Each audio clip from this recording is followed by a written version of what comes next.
এই মেয়ে, তুমি এখানে কি করছো? আর ওরা কারা? ভাইয়া, আমি কলেজে যাচ্ছিলাম আর এই ছেলেগুলো আমাকে জোর করে। ও আচ্ছা, চলো তোমাকে বাড়িতে পৌঁছে দেই। তারপর মেয়েটাকে বাড়ি পৌঁছে দিলাম। আপনাদেরকে বলা হয়নি, আমার যে কোনো বিপদে আমার বন্ধুরা সবার আগে এগিয়ে আসে। আমার জন্য ওরা জীবনও দিতে পারে। ওদের সাথে আমার ভাইয়ের সম্পর্ক।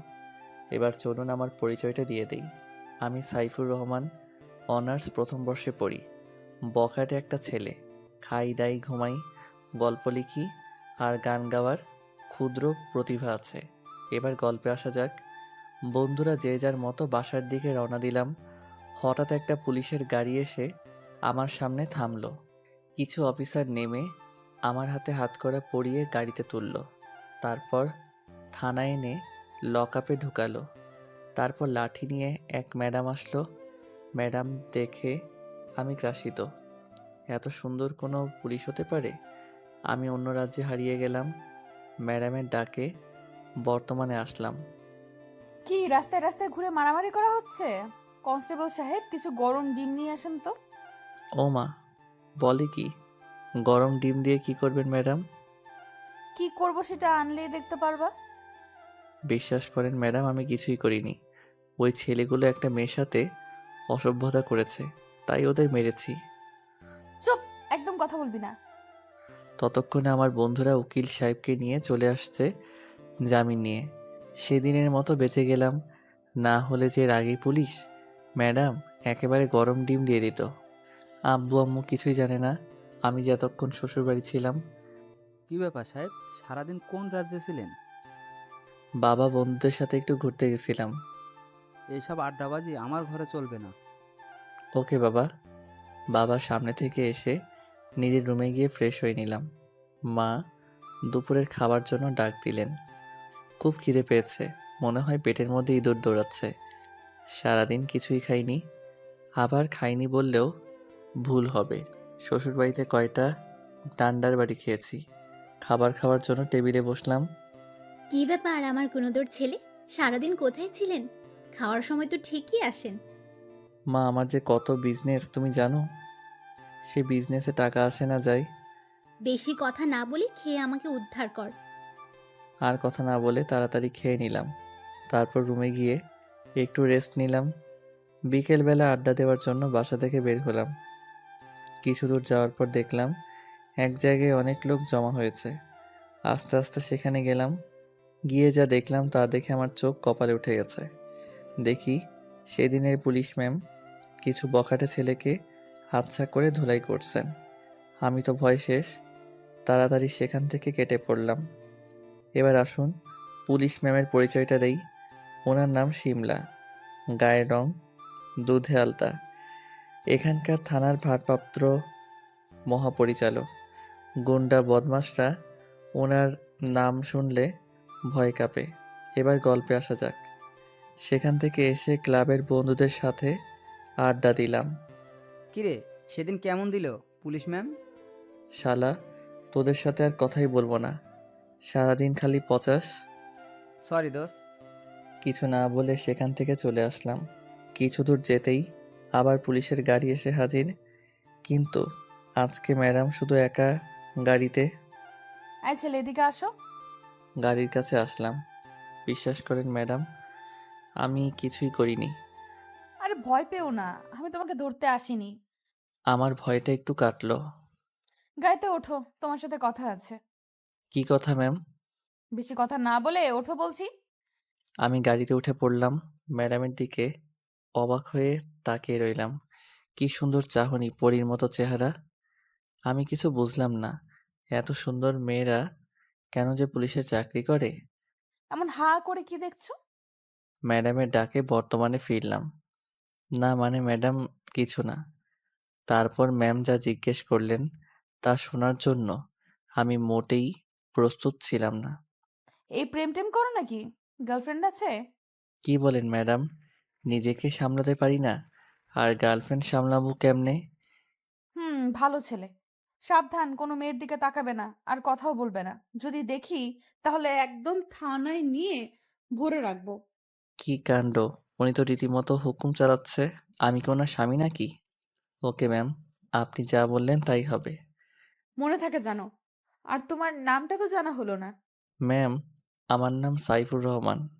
কোন ক্লাসে পড়ো? অনার্স প্রথম বর্ষে পড়ি। চলবে। কি চলবে ম্যাডাম?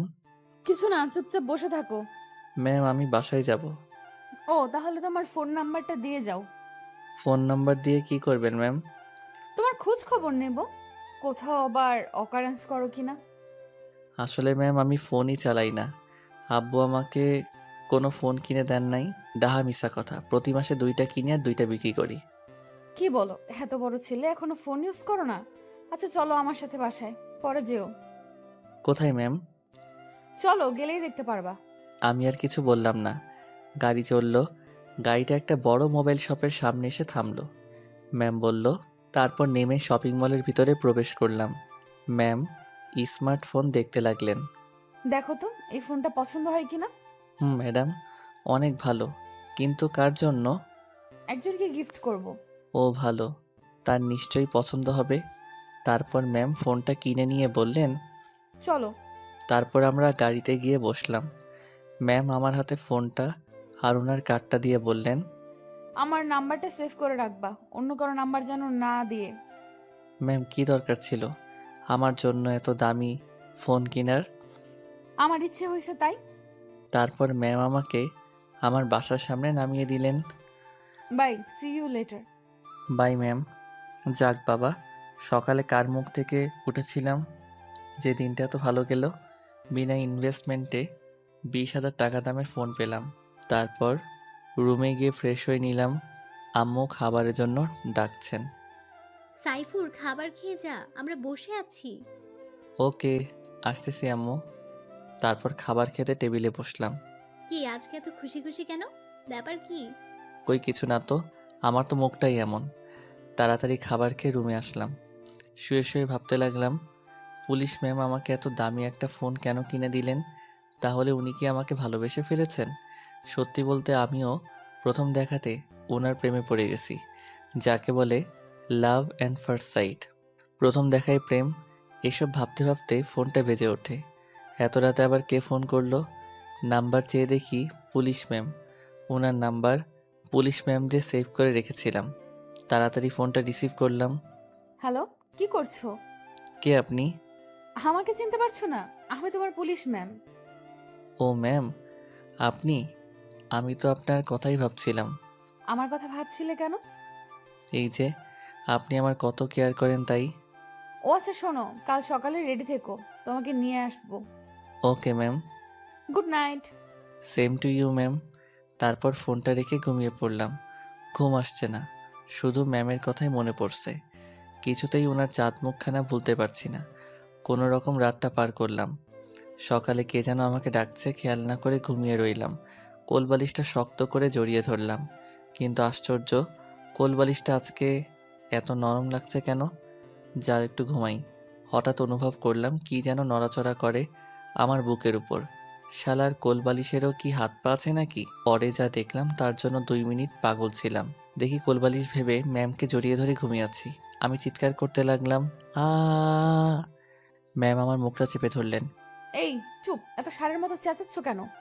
ম্যাম আপনি এখানে কেন? আমি এতক্ষণ আপনাকে জড়িয়ে ধরে ঘুমিয়েছিলাম। চুপ ফাজিল পোলা। আমি আসছি তোমাকে নিতে। আন্টি বললো তুমি নাকি রুমে ঘুমাচ্ছ, তাই তোমাকে জাগাতে আসলাম। তুমিই তো আমাকে জড়িয়ে ধরে সরি ম্যাডাম, আমি ভুল হয়ে গেছে, মাফ করে দেন। আমি ভেবেছিলাম কোলবালিশ। ঘুমের মধ্যে আমি কি করি কিছু ঠিক নাই। প্লিজ কাঁদবেন না। ওকে ওকে, তাড়াতাড়ি ফ্রেশ হয়ে নাও, তোমাকে নিয়ে বের হব। ওকে ম্যাম, আপনি 2 মিনিট বসেন, আমি 2 ঘন্টায় আইতাছি। তারপর ওয়াশরুমে গিয়ে ফ্রেশ হয়ে আসলাম। ম্যাম আপনি একটু ড্রয়িং রুমে যান, আমি চেঞ্জ করব। আমি কোথাও যাব না, এখানেই চেঞ্জ করো। আমি চোখ বন্ধ করলাম। তারপর আমি তাড়াতাড়ি একটা সাদা শার্ট প্যান্ট ব্লেজার শুজ পরে রেডি হলাম। ওয়াও, তোমাকে তো দারুণ লাগছে। Thank you ma'am. আর ম্যাম শাড়িতেও আপনাকে দারুণ লাগছে, একদম পরীর মতো।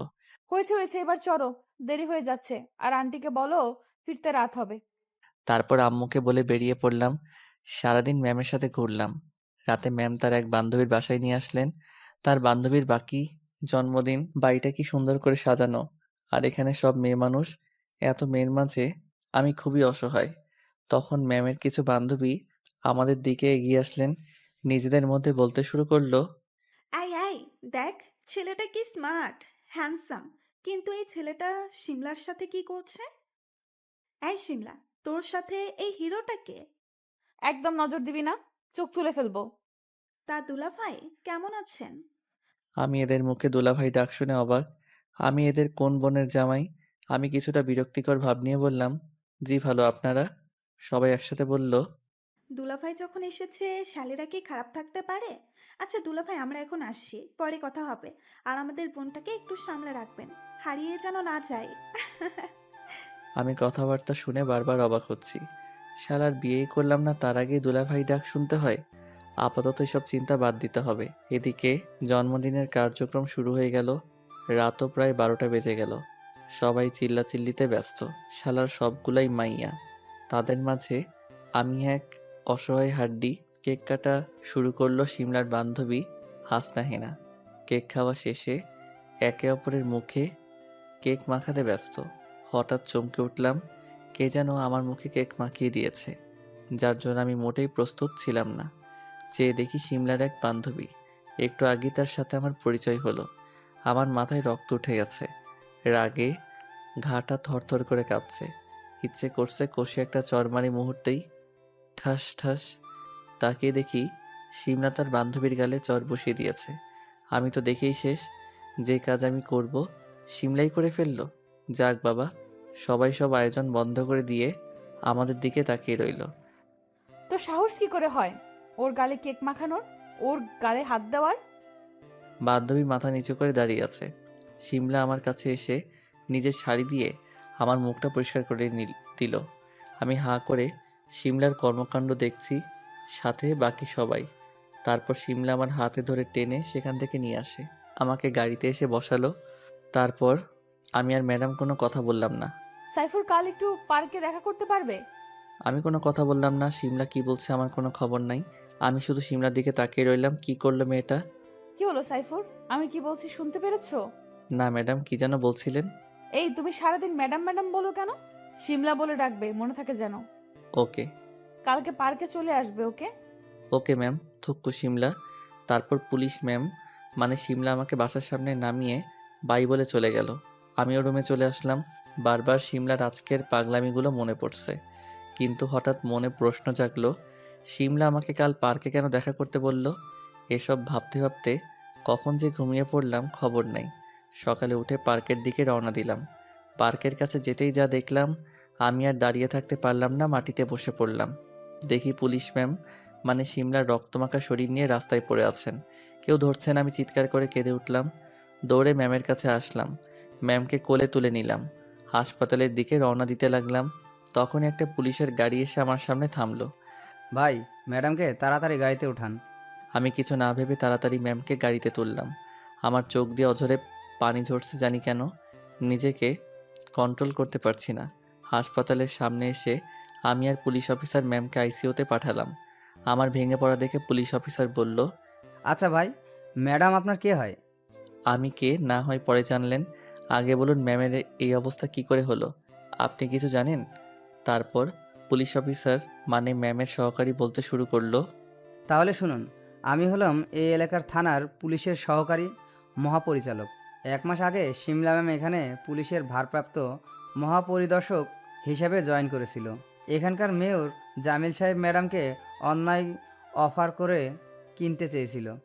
ম্যাম রাজি না হওয়াতে ম্যামকে নানা রকম হুমকি দেয়। একদিন জামিল সাহেবের বখাটে ভাই সোহেল একটা মেয়েকে ধর্ষণ করে। ম্যাডাম তাকে থানায় ধরে এনে মারধর করে, কিন্তু জামিল সাহেব তার ভাইকে পলিটিক্যাল পাওয়ার দিয়ে সারিয়ে নিয়ে যায়। যাওয়ার সময় ম্যামকে মেরে ফেলার হুমকি দেয়। তাই তো আজ ম্যামকে মেরে ফেলতে চেয়েছে। ম্যামের সহকারী কথা শুনে রাগে আমার শরীর কাঁপতে লাগলো। ইচ্ছে করছে ওই শালা জামিলকে কাঁচা খেয়ে ফেলি। আমাকে এখনো চিনে না। মেয়র জামিলকে আমি ভালো করে চিনি, উনিও আমাকে ভালো করে চিনে। কারণ এর আগে আমি ও আমার বন্ধুরা মিলে ওর লোকজনকে বহুবার মেরেছি। তারপর ডাক্তার আসলেন। শুনুন, ওনার ইমিডিয়েটলি ও প্লাস ব্লাড প্রয়োজন। আমাদের এখানে আপাতত এই গ্রুপের রক্ত নেই। যেখান থেকে পারেন রক্ত নিয়ে আসুন। ডাক্তার সাহেব, আমার blood group O positive, please আমার কাছ থেকে রক্ত নিন। তাহলে তাড়াতাড়ি আমার সাথে আসুন। আমি গিয়ে রক্ত দিলাম। শরীরটা ক্লান্ত লাগছে, কাউকে বুঝতে দেইনি। বাইরে গিয়ে ম্যামের সহকারীকে বললাম, ভাই আপনি এখন বাসায় চলে যান, আমি এখানে আছি। ওকে ভাই, ম্যামের দিকে খেয়াল রাখবেন। আমি পরে আবার আসব। আমি আস্তে করে ম্যামের কাছে বসে পড়লাম। ম্যাম গভীর ঘুমে আচ্ছন্ন। ম্যামের দিকে অবাক হয়ে তাকিয়ে রইলাম। অনেকক্ষণ পর ম্যামের জ্ঞান ফিরল। ম্যাম আস্তে আস্তে চোখ খুললেন আর সরাসরি আমার দিকে তাকালেন। সাইফুর, তুমি আর আমি কোথায়? শিমলা, তুমি এখন হাসপাতালে। তুমি রাস্তায় রক্তাক্ত হয়ে পড়েছিলে, আমি তোমাকে হাসপাতালে নিয়ে আসলাম। তুমি কোনো চিন্তা করো না, আমি ওদের কাউকে ছাড়বো না, কুকুরের মতো মারবো। ম্যাম কান্না করতে শুরু করলেন। শিমলা প্লিজ কেঁদো না, আমি আছি তো তোমার সাথে। সাইফুর, তুমি আমাকে কখনো একা ছেড়ে যাবে না তো? আমি কোথাও যাব না। সাইফুর, আমি তোমাকে পার্কে দেখা করতে বলেছিলাম, জানো? কেন বলো তো? কারণ আমি তোমাকে সময়ের ব্যবধানে খুব ভালোবেসে ফেলেছি। তোমাকে ছাড়া আমি কিছুই চিন্তা করতে পারি না। Please accept me. আসলে আমিও পুলিশ ম্যাম মানে শিমলাকে খুব ভালোবেসে ফেলেছি। ওর মায়াবী চেহারার প্রেমে পড়ে গেছি। শিমলা, তুমি কি বলছো? আমি একটা বেকার ছেলে, কোনো ইনকাম নেই আমার। আমি তোমাকে কিভাবে চালাবো? আমি তো নিজেই চলতে পারি না। অনিচ্ছা সত্ত্বেও কথাগুলো বললাম। তোমার কিছু করার দরকার নেই, তুমি শুধু আমাকে ভালোবাসবে। আমার যা আছে তা দিয়ে আজীবন বসে খেতে পারবো। তাছাড়া আমার এখনো চাকরি আছে। আমি কোনো কথা না বলে চুপ করে বসে রইলাম। কিছু না বলতেই শিমলা আমার শার্ট ধরে টান দিয়ে নিজের গায়ের উপর ফেললো। এবার বলল, বলো আমাকে ভালোবাসো। আমি মাথা নাড়িয়ে হ্যাঁ সূচক উত্তর দিলাম। ম্যাম খুশি হয়ে আমাকে জড়িয়ে ধরলেন। আমিও পরে ম্যামকে জড়িয়ে ধরলাম।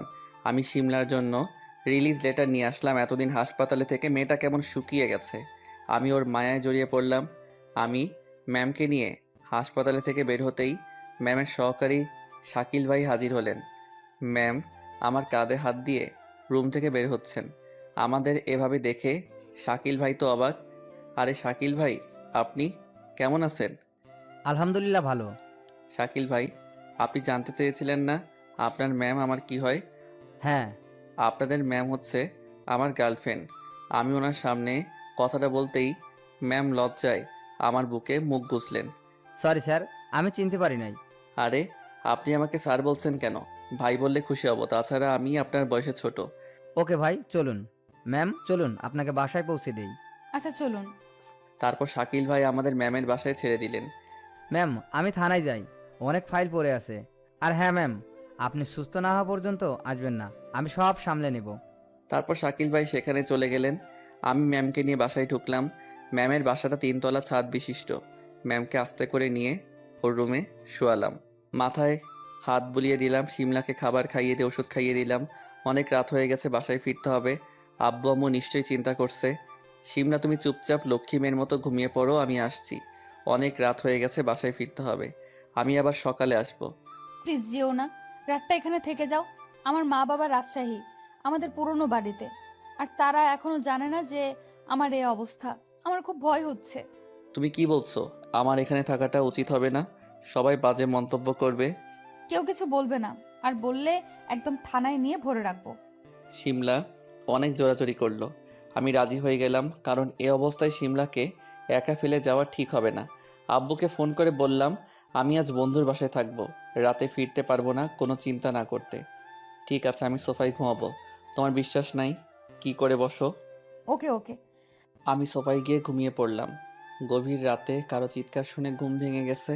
উঠে দেখি শিমলা। শিমলা, তোমার কি হয়েছে? চিৎকার করলে কেন? আমি আসলে খুব খারাপ একটা স্বপ্ন দেখেছিলাম। ও ঠিক আছে, এবার ঘুমিয়ে পড়ো। এই না, আমি একা ঘুমাতে পারবো না, আমার ভয় করছে। তুমি খাটে এসে ঘুমাও। আচ্ছা ঘুমাবো, কিন্তু মাঝখানে বালিশ থাকবে। আর এতটুকু সাহস নিয়ে আসামিদের ধরো কিভাবে? স্বপ্ন দেখেই ভয় পাও? আসলে পুলিশের পোশাক পরলে শরীরে একটা ভাব চলে আসে। হয়েছে হয়েছে, কেমন সাহসী তা তো দেখতেই পাচ্ছি। এবার ঘুমিয়ে পড়ো। ওকে, গুড নাইট। তারপর মাঝখানে কোলবালিশ দিয়ে ঘুমিয়ে পড়লাম। সকালে ঘুম থেকে উঠে দেখি শিমলা বাচ্চা মেয়েদের মতো আমার বুকের উপর পা তুলে ঘুমিয়ে আছে।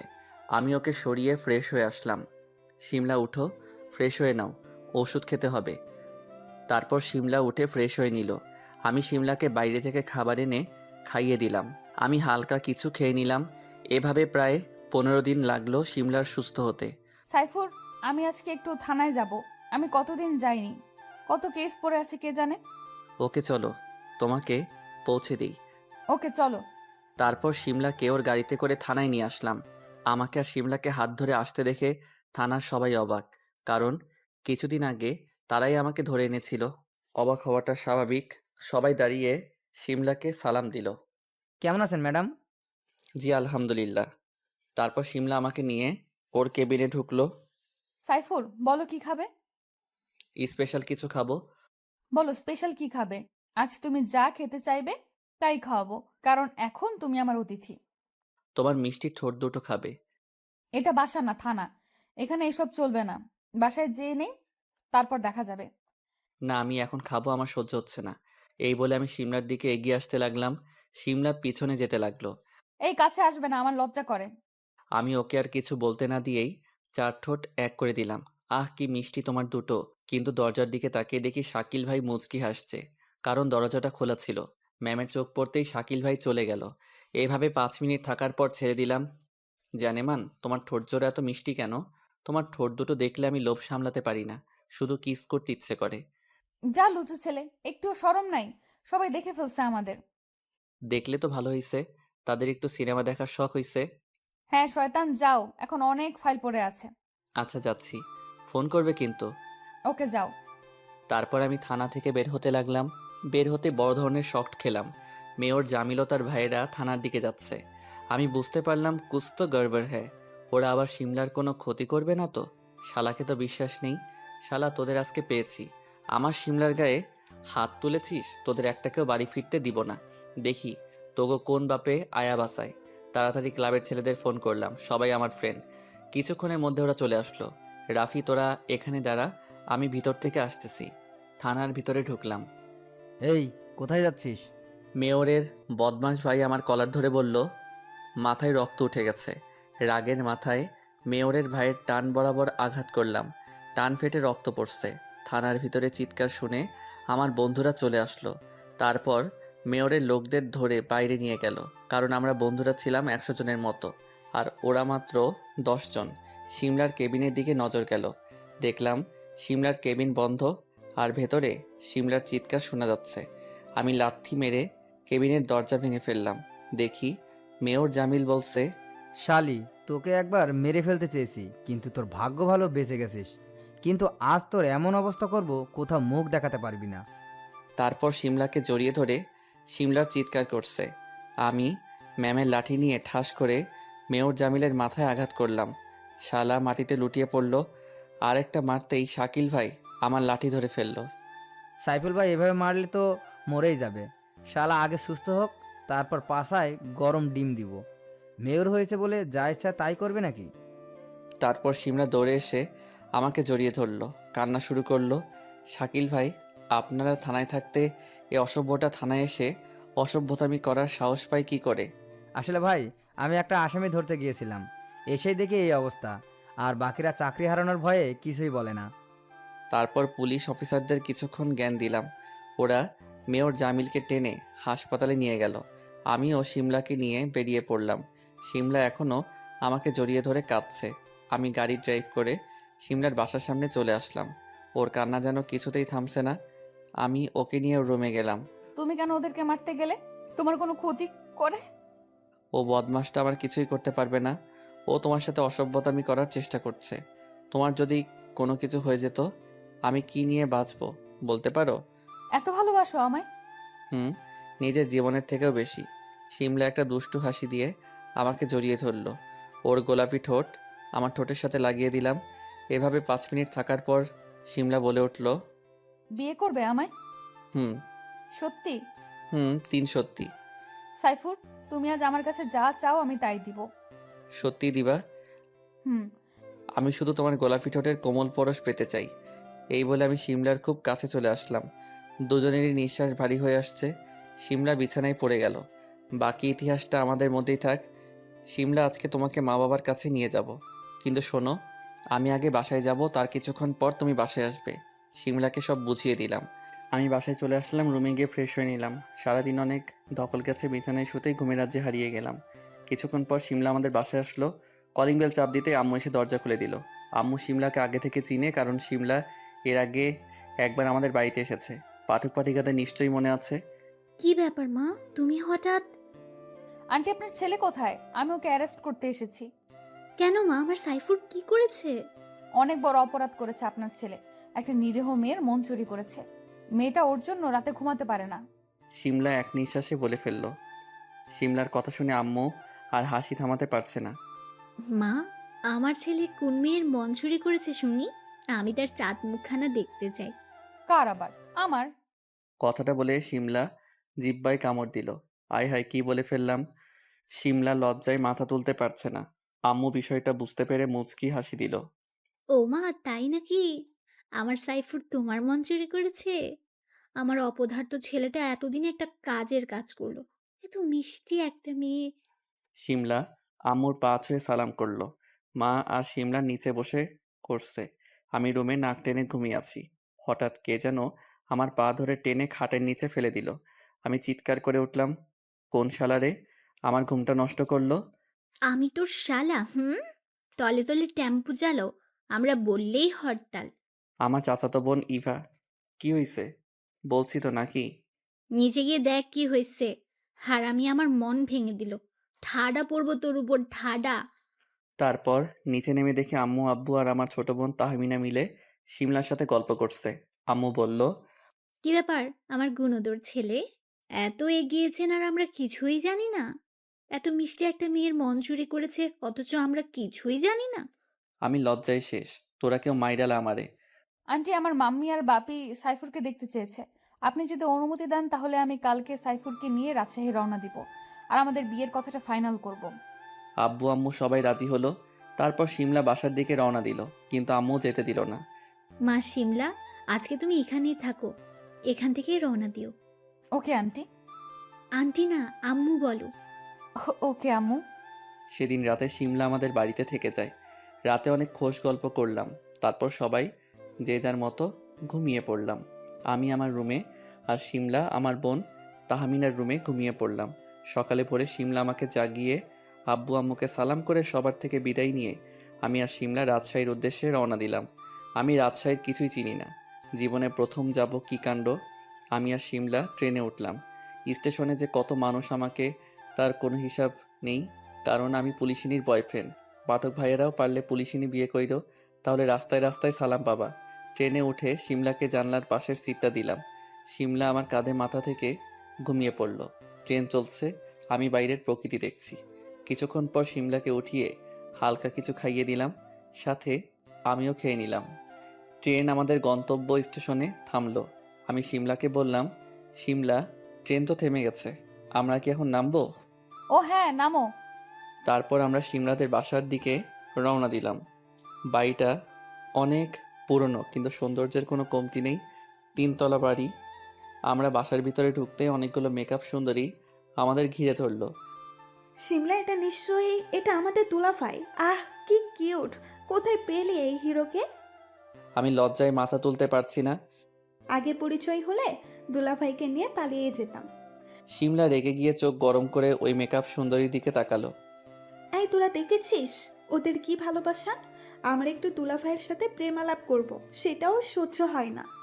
শিমলাকে উদ্দেশ্য করে মেকআপ সুন্দরীরা বলছে আর জোরে জোরে হাসছে।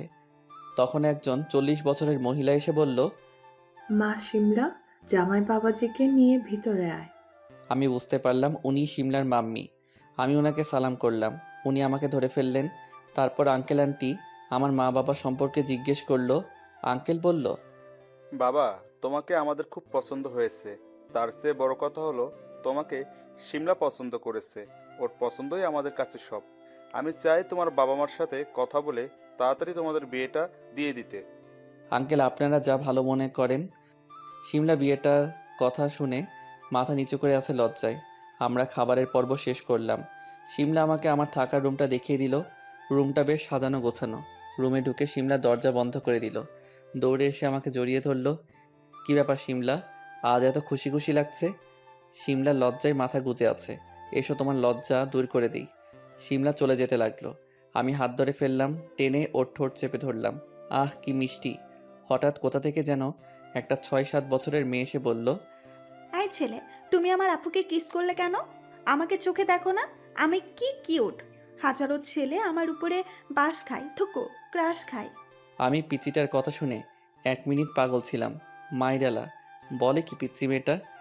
এই পিচ্চি তোমার উপর ছেলেরা বাস খায়, থুক্কু ক্রাশ খায়, ঢপ দেওয়ার জায়গা পাও না আর? ওই বুইড়া খাটাস, একদম পিচ্ছি বলবে না। আমার বয়স 6 বছর, আর আমি জানি আমি দেখতে অনেক সুন্দরী, আপুর চাইতেও। না না, তুমি তো ঐশ্বরিয়া রায়ের মতো সুন্দরী। কি বলো তুমি আমার সাথে? ঐশ্বরিয়া রায়ের চাই? কোথায় সেও জাতি আর কোথায় হারাম জাতি? আমি হলাম সেও জাতি। হায় হায়, কয় কি পিচ্চিটা! আল্লাহ দড়ি ফালাও, আমি উপরে উঠা যাই।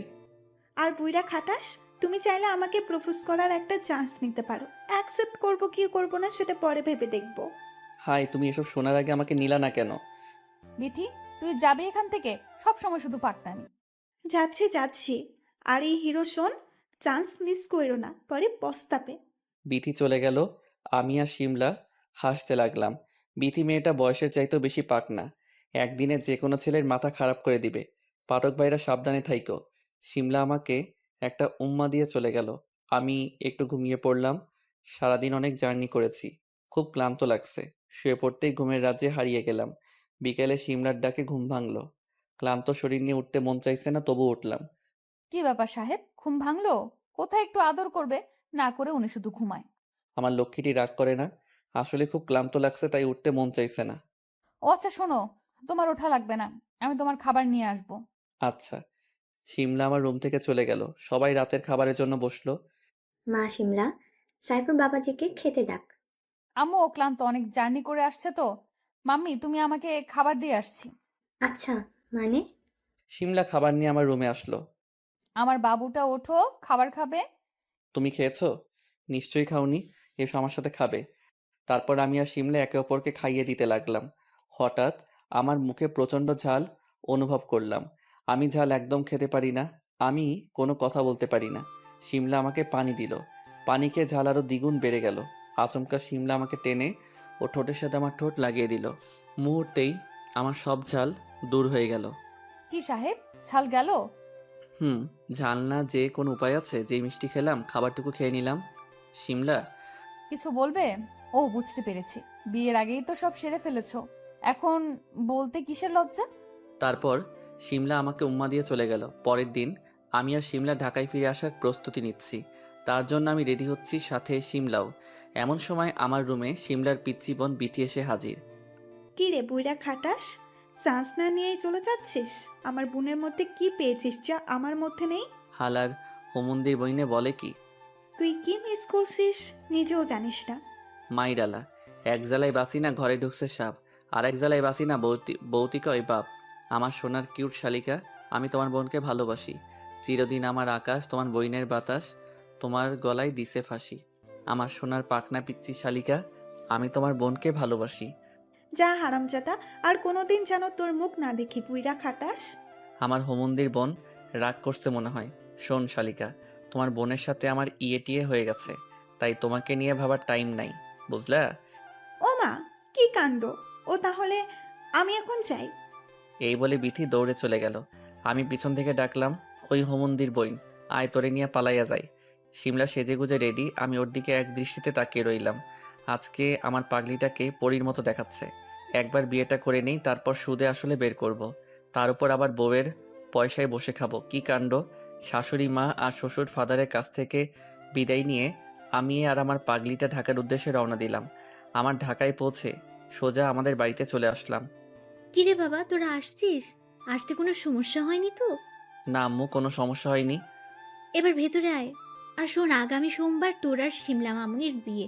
আমি শিমলা মামুনির মায়ের সাথে কথা বলেছি, তারা সম্মতি দিয়েছেন, তারা আগামীকাল চলে আসবেন। আম্মু, তুমি কি সত্যি বলছো? সত্যি। আমি খুশিতে আম্মুকে জড়িয়ে ধরলাম। শিমলাও আজ ভীষণ খুশি। আমি রুমে গিয়ে একটা ব্রেক ড্যান্স দিলাম, তারপর ফ্রেশ হলাম। আজ সোমবার আমার বিয়া, খেলা সামলাও। আমার মতো পিচ্চি পোলায় আবার বিয়াও করে, ভাবা যায় এগুলা? শিমলা আর আমি বিয়ের পিড়িতে বসলাম। কাজী হোমন্দির পুতে আমারে কবুল কইতে কয়। আমি ভাবতেছি কবুল কমু নাকি আবুল কমু। পাঠক ভাইরা কি বলেন কোনটা কমু? আরে আমি জানি তোমরা কইবা আবুল কইতে, কিন্তু আমি এত বোকা না। আমি এদিকে আবুল কই আর তোমরা আমার বউ নিয়ে ভাগো। এই ধান্দায় আছো তাই? তা হবে না চান্দু, বিয়ের কাজ সম্পূর্ণ হলো। আইজা মগো বাসের রাত থুকু বাসর রাত। আমি ছাদের উপরে বসে আছি। আজকে একটু ভয় লাগে কেন?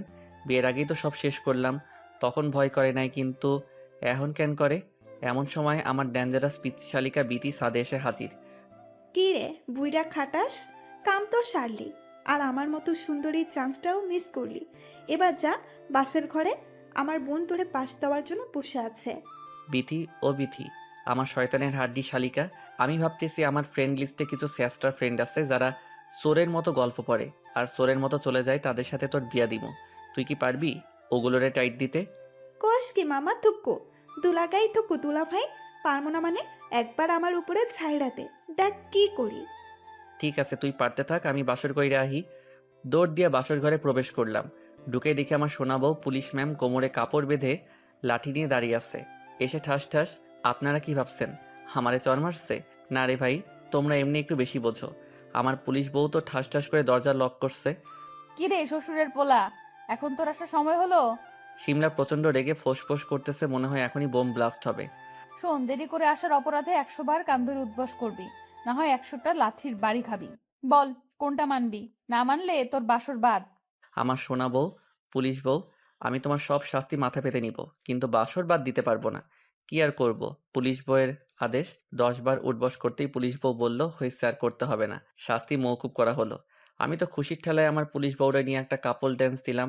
তারপর পুলিশ মহাপরিচালক মানে আমার বউরে বললাম, চলো না আমরা অপারেশন বাসর রাত স্টার্ট করি। যা শয়তান, আমার বুঝি লজ্জা করে না? ওরে আমার সোনা বউরে, বাসরাতে জামাই পিড়ায় ওনার আবার লজ্জা, ন্যাকামার জ্বালায় বাসি না। তারপর আমি আর আমার পুলিশ গার্লফ্রেন্ড ঠুকু, এখন তো বউ, ওরে নিয়ে 2 রাকাত নফল নামাজ পড়লাম। আর টাইম লস না করে বেবি নেওয়ার অপারেশন শুরু করলাম। সকালবেলা কারো রেশমি চুলের ঘ্রাণে আমার ঘুম ভাঙলো। পুলিশিনী বউটা আমায় পাগলি করে দিবে। কি সাহেব, ঘুম ভাঙলো?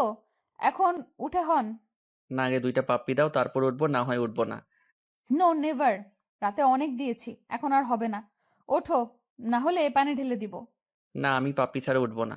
2টা দিতে পারবো না, একটা হলে রাজি। রাজি। উম্মুয়া, উম্মুয়া। আজ সকাল বউয়ের চুমু কি ফিলিংস রে বাবা। এবার উঠে ফ্রেশ হয়ে নিলাম। এখন আমি ভালো একটা জব করি, কতদিন আর বউয়ের পয়সায় খামু, একটা প্রেস্টিজ আছে না? এদিকে সিমলার প্রসব পেইন শুরু হয়েছে। আমরা সিমলাকে নিয়ে হসপিটালে আসলাম। সিমলাকে আইসিইউতে পাঠালাম, আমি সহ বাকি সবাই কাঁদছে। এরই মধ্যে আইসিইউ থেকে একজন ডাক্তার বের হলেন। আমি দৌড়ে তার কাছে গেলাম। ডাক্তার, আমার ওয়াইফের কি অবস্থা, ও ঠিক আছে তো? অবস্থা বেশি ভালো না, আমরা যে কোনো একজনকে বাঁচাতে পারবো। ডাক্তারের কথা শুনে আমার পুরো শরীর থরথর করে কাঁপছে। ডাক্তার বললেন, এবার বলুন আপনি কাকে বাঁচাতে চান, সন্তান নাকি স্ত্রী? ডাক্তার আপনি আমার সিমলাকে বাঁচান। সিমলা বেঁচে থাকলে আমি সন্তান পাবো। আপনি ভেঙে পড়বেন না, আপনার স্ত্রী এবং সন্তান দুইজনেই ভালো আছে। আপনার কিউট একটা কন্যা সন্তান হয়েছে। আমি তো খুশিতে আত্মহারা। আপনি সত্যি বলছেন ডাক্তার? সত্যি। কিন্তু তখন মিথ্যা বললেন কেন? আসলে স্ত্রী বলতে বলেছিল, কিন্তু আমি বলতে পারলাম না, আপনি কষ্ট পাবেন বলে। এখন আপনি আপনার ওয়াইফের সাথে দেখা করতে পারেন। আমি এক দৌড়ে সিমলার কেবিনে প্রবেশ করলাম। দেখি সিমলা বাবুটাকে চুমু খাচ্ছে। আমি সিমলার পাশে গিয়ে মুখ গোমড়া করে বসে রইলাম। কি সাহেব, মন খারাপ কেন, খুশি হননি? তুমি ডাক্তারকে মিথ্যা বলতে বলেছিলে কেন? জানো আমার কত কষ্ট হয়েছিল তখন? সরি, আমার জানুটা আর হবে না। আমি দেখতে চেয়েছিলাম আমার পাগলটা আমাকে কত ভালোবাসে, কিন্তু ডাক্তার সব গোলমাল করে দিল। আমি সিমলার কপালে চুমু খেয়ে বললাম, আর কখনো এমন করবে না। তারপর আমার বাবুটার দিকে তাকালাম।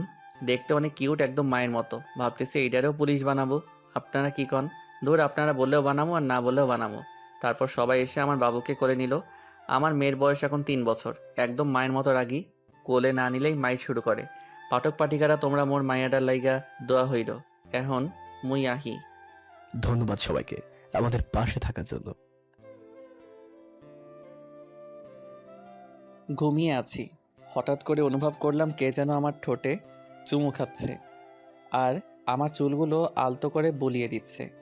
আমি অনুভবকে স্বপ্ন মনে করে আমি ওকে আমার ঠোঁটের সাথে চেপে ধরি আর ঠোঁটে একটা কামড় বসিয়ে দেই।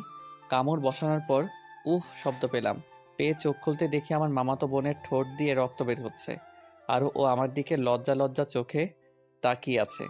আমি তখন বুঝতে পারলাম আমার অনুভবগুলো স্বপ্ন ছিল না, সবগুলোই সত্যি ছিল। আমি ধমকের সুরে বললাম, তুমি এখানে কি করো? আর ঠোঁট দিয়ে রক্ত বের হচ্ছে কেন? তুমি তো কামড় দিলে, আবার তুমিই বলতেছো রক্ত বের হচ্ছে কেন? তার মানে তুমি এতক্ষণ এইরকম করলা? ছি ছি ছি, তোমাকে আমি বোনের চোখে দেখি, আর তুমি কি না এসব? তুমি জানো, তুমি আর আমি অনেক বছরের ছোট বড়, তোমার বয়সের পার্থক্য অনেক। আর তুমি তো পিচ্চি একটা মেয়ে, তোমার সাথে তো আমার যায় না, তুমি এখনো ছোট মানুষ। আমি অত কিছু বুঝি না, আমি তোমাকে ভালোবাসি আর তোমাকেই বিয়ে করব। এই কথা বলার সাথেই একটা থাপ্পড় মারলাম আর বললাম, ছোট মানুষ, এত বড় বড় কথা বলো কেন? কেবল পড়ো 10ম শ্রেণীতে, আর এখনই প্রেমে পড়েছো? এর সেতু রুম থেকে চলে গেল। থাপ্পড়টা জোরেই দিয়েছিলাম, চোখ দিয়ে পানি বের হইতেছে। যদিও মারার পর আফসোস করতেছি, কারণ আমারও কিছুটা ভালো লাগে সেতুকে, কিন্তু ও আমার অনেক ছোট, ওকে তো অনেক কোলেও নিয়ে থাকছি। আসুন এখন পরিচয় দেই, আমার নাম মোহাম্মদ ফররুখ আহমেদ শুভ। আমি অনার্স 4র্থ বর্ষে পড়ি, আর গল্পের নায়িকা হলো আমার মামাতো বোন। আরটুকু উপরে পড়ছেন। সেতু চলে যাওয়ার পর আবার ঘুম, বোঝেনি মামার বাড়ি আসছি। ঘুম থেকে উঠে কি করব? রাতের সময় মামার বাড়ি আসছি, তাই সেতুর সাথে দেখা হয় নাই। আর ওইসব ঘটনা ঘটলো সকালে। আসলে আমার 5টা মামা, আর তারা সবাই এক বাড়িতে থাকে, জয়েন্ট ফ্যামিলি। পরে 10টার পর ঘুম থেকে উঠলাম, উঠে ফ্রেশ হয়ে বাইরে আসতেই 5টা মামি ডাকা শুরু করলো, শুভ আসো ভাত খেয়ে যাও। আমি বললাম, মামি আপনারা কি পাগল হলেন নাকি সবাই ডাকতেছেন সব ঘরে খাবো কেন? মামি আপনারা কি পাগল হলেন নাকি সবাই ডাকতেছেন সব ঘরে খাবো কেন? এদের ভিতরে সেতু আম্মু যেটা ওইটা বেশি ডাকতেছে। আমি ওই মামির উদ্দেশ্য করে বললাম, এত নাম ধরে না ডেকে বললেই তো হয়, জামাই আসেন ভাত খাইয়া যান। আরে, আমি তো জামাই করে বলতেই চাই, কিন্তু আমার মেয়ে তো তোমাকে রিজেক্ট করে দেবে। তখন আবার তুমি কষ্ট পাবা, তাই ডাকি না। এই কথা বলার সাথে সাথেই সব মামি হাসাহাসি শুরু করলো। পরে নানি ডাক দিল, গেলাম, গিয়ে দেখি নানি ঘরে ভাত নিয়ে রাখছে। নানি খাইতে দিল, আমি খাইতে বসলাম। খেয়ে উঠে শুয়ে থেকে ফোন চাপতেছি আর সকালের কথা ভাবতেছি। তখন মামি ডাক দিল, আমি গেলাম। মামির কাছে যেতেই মামি বলল, কে রে, সকালে কি হয়েছিল? সেতু চোখে জল নিয়ে বের হলো আর রাগ করে না খেয়ে স্কুলে চলে গেল। কিছু না মামি, ঘুমাইছি অনেক দেরি করে। আর ও যায়া ডাক দিছে, ওর ডাক শুনে আমি জোরে ধমক দিছি, তাই হয়তো। আমিই পাঠিয়েছিলাম ডাকতে ভাত খেতে আসার জন্য। আচ্ছা যা হইছে, তোকে তোর মামা একটু পাশের স্কুলে ডাক দিতে বলছে, যা। আমি ভাবতে লাগলাম, মামা কেন স্কুলে গিয়ে ডাকতে বললো কেন? আমার মামা আসলে হাই স্কুলে মাস্টার। পরে গোসল করে রেডি হয়ে নানির কাছে গেলাম, গিয়ে মিষ্টি সুরে সুরে বললাম, ও নানি দাও, ও নানি দাও। টাকা নাই আমার কাছে, আমি কি কামাই করি? টাকা কই পাবো? আরে ভাই ভাবছেন আমি ফকির না, কিন্তু ফ্রিতে টাকা নিয়ে খরচ করলে দরদ থাকে না। পরে অনেক কষ্ট করে টাকা নিলাম, নিয়ে গেলাম মামার স্কুলের দিকে। বেশি দূরে না, কাছেই মামার স্কুল। পরে স্কুলের মাঠে গিয়ে মামাকে গিয়ে ফোন দিলাম। ফোন দিয়ে বললাম, মামা আসতে বলেছিলেন। অফিস রুমে আছি, তুমি আসো। পরে গেলাম, গিয়ে সালাম দিলাম, রুমের ভিতর গেলাম। মামা বলেন, একটা কাজ করে দিবা আমার হয়ে? এইরকমভাবে বলছেন কেন? কাজ দেন, একটা 10টা করে দিব। তুমি তো জানো আমার মেয়ের রাগ কীরকম। সেতুকে বলেছিলাম ওকে আজকে শপিং করিয়ে দিব, কিন্তু স্কুলের একটা কাজের জন্য নিয়ে যেতে পারবো না। তুমি একটু শপিং করিয়ে নিয়ে আসো। ঠিক আছে মামা। মনে মনে আমার টাকার 12টা বাজবে আজকে। এই নাও টাকা। লাগবে না মামা, আছে আমার কাছে। যেভাবে নিচ্ছি ওইভাবে নাও, কথা বলো কেন? বাইরে মনে সেতু আছে, ডেকে শপিংয়ের কথা বলো, চলে যাবে। পরে টাকা দেখি 5,000। পরে সেতুকে দেখলাম বান্ধবীদের সাথে গল্প করছে। আমি এই স্কুলে পড়াশোনা করছি তাই সবাই চিনে, কেউ কিছুই বলে না। সরাসরি সেতুর কাছে গিয়ে ডাক দিলাম। প্রথম ডাক দেওয়ার পর শুনলো না। পরে বললাম, মামা টাকা দিয়েছে তোমাকে শপিংয়ে নিয়ে যাওয়ার জন্য, না গেলে থাক, টাকা মেরে দিব, আর কম দামি ড্রেস এনে বলবো এটা কিনেছে। আমি এসব বলছি আর সেতুর বান্ধবীগুলো আমার দিকে হা করে তাকিয়ে আছে। পরে সেতু ওর বান্ধবীদের দিকে লক্ষ্য করে দেখলো যে সবাই হা করে তাকিয়ে আছে আমার দিকে। এটা দেখে সেতু রেগে ওর বান্ধবীদেরকে বলল, ওভাবে দেখে লাভ নাই, ওই চিকনা শুধু আমার, ওর আমার বিয়ে ঠিক হয়েছে। বিয়ের কথা শুনে সেতুর বান্ধবী বলল, আমি তো ভাইয়ের সাথে কালকেও কথা বলছি, ভাইয়া তো বললো বিয়ের জন্য পাত্রী খোঁজা হচ্ছে। আরে তোমাকে বলছি মানে? আর তোমাকে তো আমি চিনি না। ভাই আমার আইডির নাম হলো মিয়া, আমি মন্দ না। ও তুমি সেই মেয়ে? তোমার সাথে বলার সময় ভেবেছিলাম তুমি হয়তো সুন্দরী না, কিন্তু এখন দেখে মনে হচ্ছে আসমান থেকে পরী নেমে এসেছে। এটা বলে সেতুর দিকে তাকাতেই দেখি সেতু আমার উপর রাগে কটমট করছে। মনে হইতেছে আজ তো খেয়ে ফেলবে। ভাইয়া ওইভাবে বলিয়েন না, লজ্জা লাগে। এটা বলার সাথে সাথেই সেতুর যত রাগ আমার উপর উঠেছিল, সব রাগ উঠেছিল, সব রাগ ওই মেয়েটার উপর যারার জন্য। ইতি দাঁড়া, তোর রাগ ছুটাইতেছি। এটা বলে গিয়ে ইতিকি স্কুল ব্যাগ দিয়ে বাড়ি শুরু করলো আর বলল, শালা, তুই আর আমার হবু স্বামীকে মেসেজ দিবি না। যদি দেস তাহলে তোর 24টা বাজাবো। তুই আর আজে বাজে মেয়ের সাথে মেসেজ রিপ্লাই দিবি না, আর ব্লক করে দিবি। আমি নিশ্চুপ হয়ে শুনলাম। আর কিছু বললে আমাকেই ব্যাগ দিয়ে বাড়ি শুরু করতো। স্কুল থেকে সরাসরি শপিং মলের দিকে রওনা দিলাম। স্কুল থেকে বের হয়ে অটো ডাকলাম। অটোতে যাবা না, রিক্সা করে যাবা। তুমি রিক্সা ডাকো। রিকশায় গেলে শরীরের সাথে সাথে শরীর লাগবে, আর মানুষ দেখলে প্রবলেম হতে পারে। আমরা প্রেম করি, তাই এক রিক্সাতে যেতেই পারি। লোকে কি বলে বলুক, তাতে আমার যায় আসে না। পাগল হয়েছ নাকি? আমরা প্রেম করলাম কবে? আচ্ছা বাদ দাও ওসব, রিক্সা ডাকো, শপিং করতে যাব। পরে বাধ্য হয়ে রিকশা নিয়ে শপিংয়ের উদ্দেশ্যে বের হলাম। রিকশায় অনেক বিরক্ত ফিল হচ্ছে, কারণ সেতু আমার শপিং মলে যাওয়ার আগ পর্যন্ত রিকশার ভিতর আমার হাত ধরেছিল। মনে হইতেছে স্বামী স্ত্রী যাচ্ছি। পরে শপিং মলে ঢুকে এটা কেনে ওটা কিনে, কিনার কোনো শেষ নাই। মামা টাকা দিছিল 5,000, আর কিনতে মোট খরচ হলো 7,000। 2,000 টাকা পকেট থেকে গেল।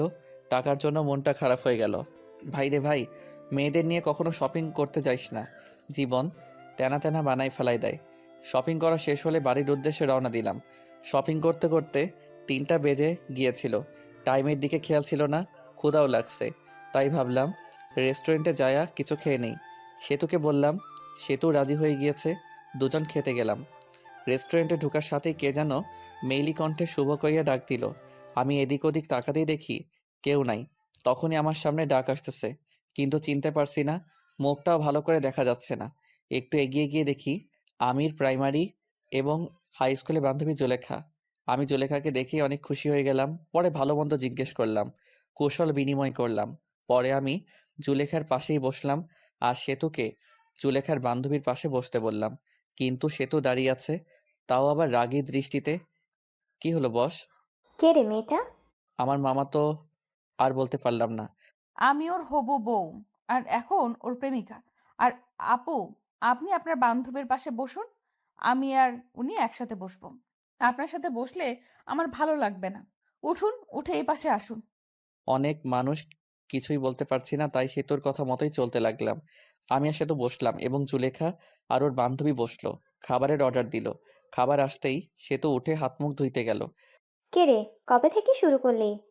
আরে ওসব কিছুই না, আমার মামাতো বোন আমাকে অনেক ভালোবাসে, তাই এই রকম করে। সামথিং সামথিং মামা। হুম। এর মধ্যে সেতু চলে এসেছে, তাই চুপ হয়ে গেলাম। টেবিলে খাবার দিয়ে গেছে। খাবার খাওয়া শুরু করলাম। খাবার খেতে খেতে জুলেখা সেতুকে জ্বালানোর জন্য বলতে লাগলো, শুভ, তুই তো অনেক শুকিয়ে গেছিস।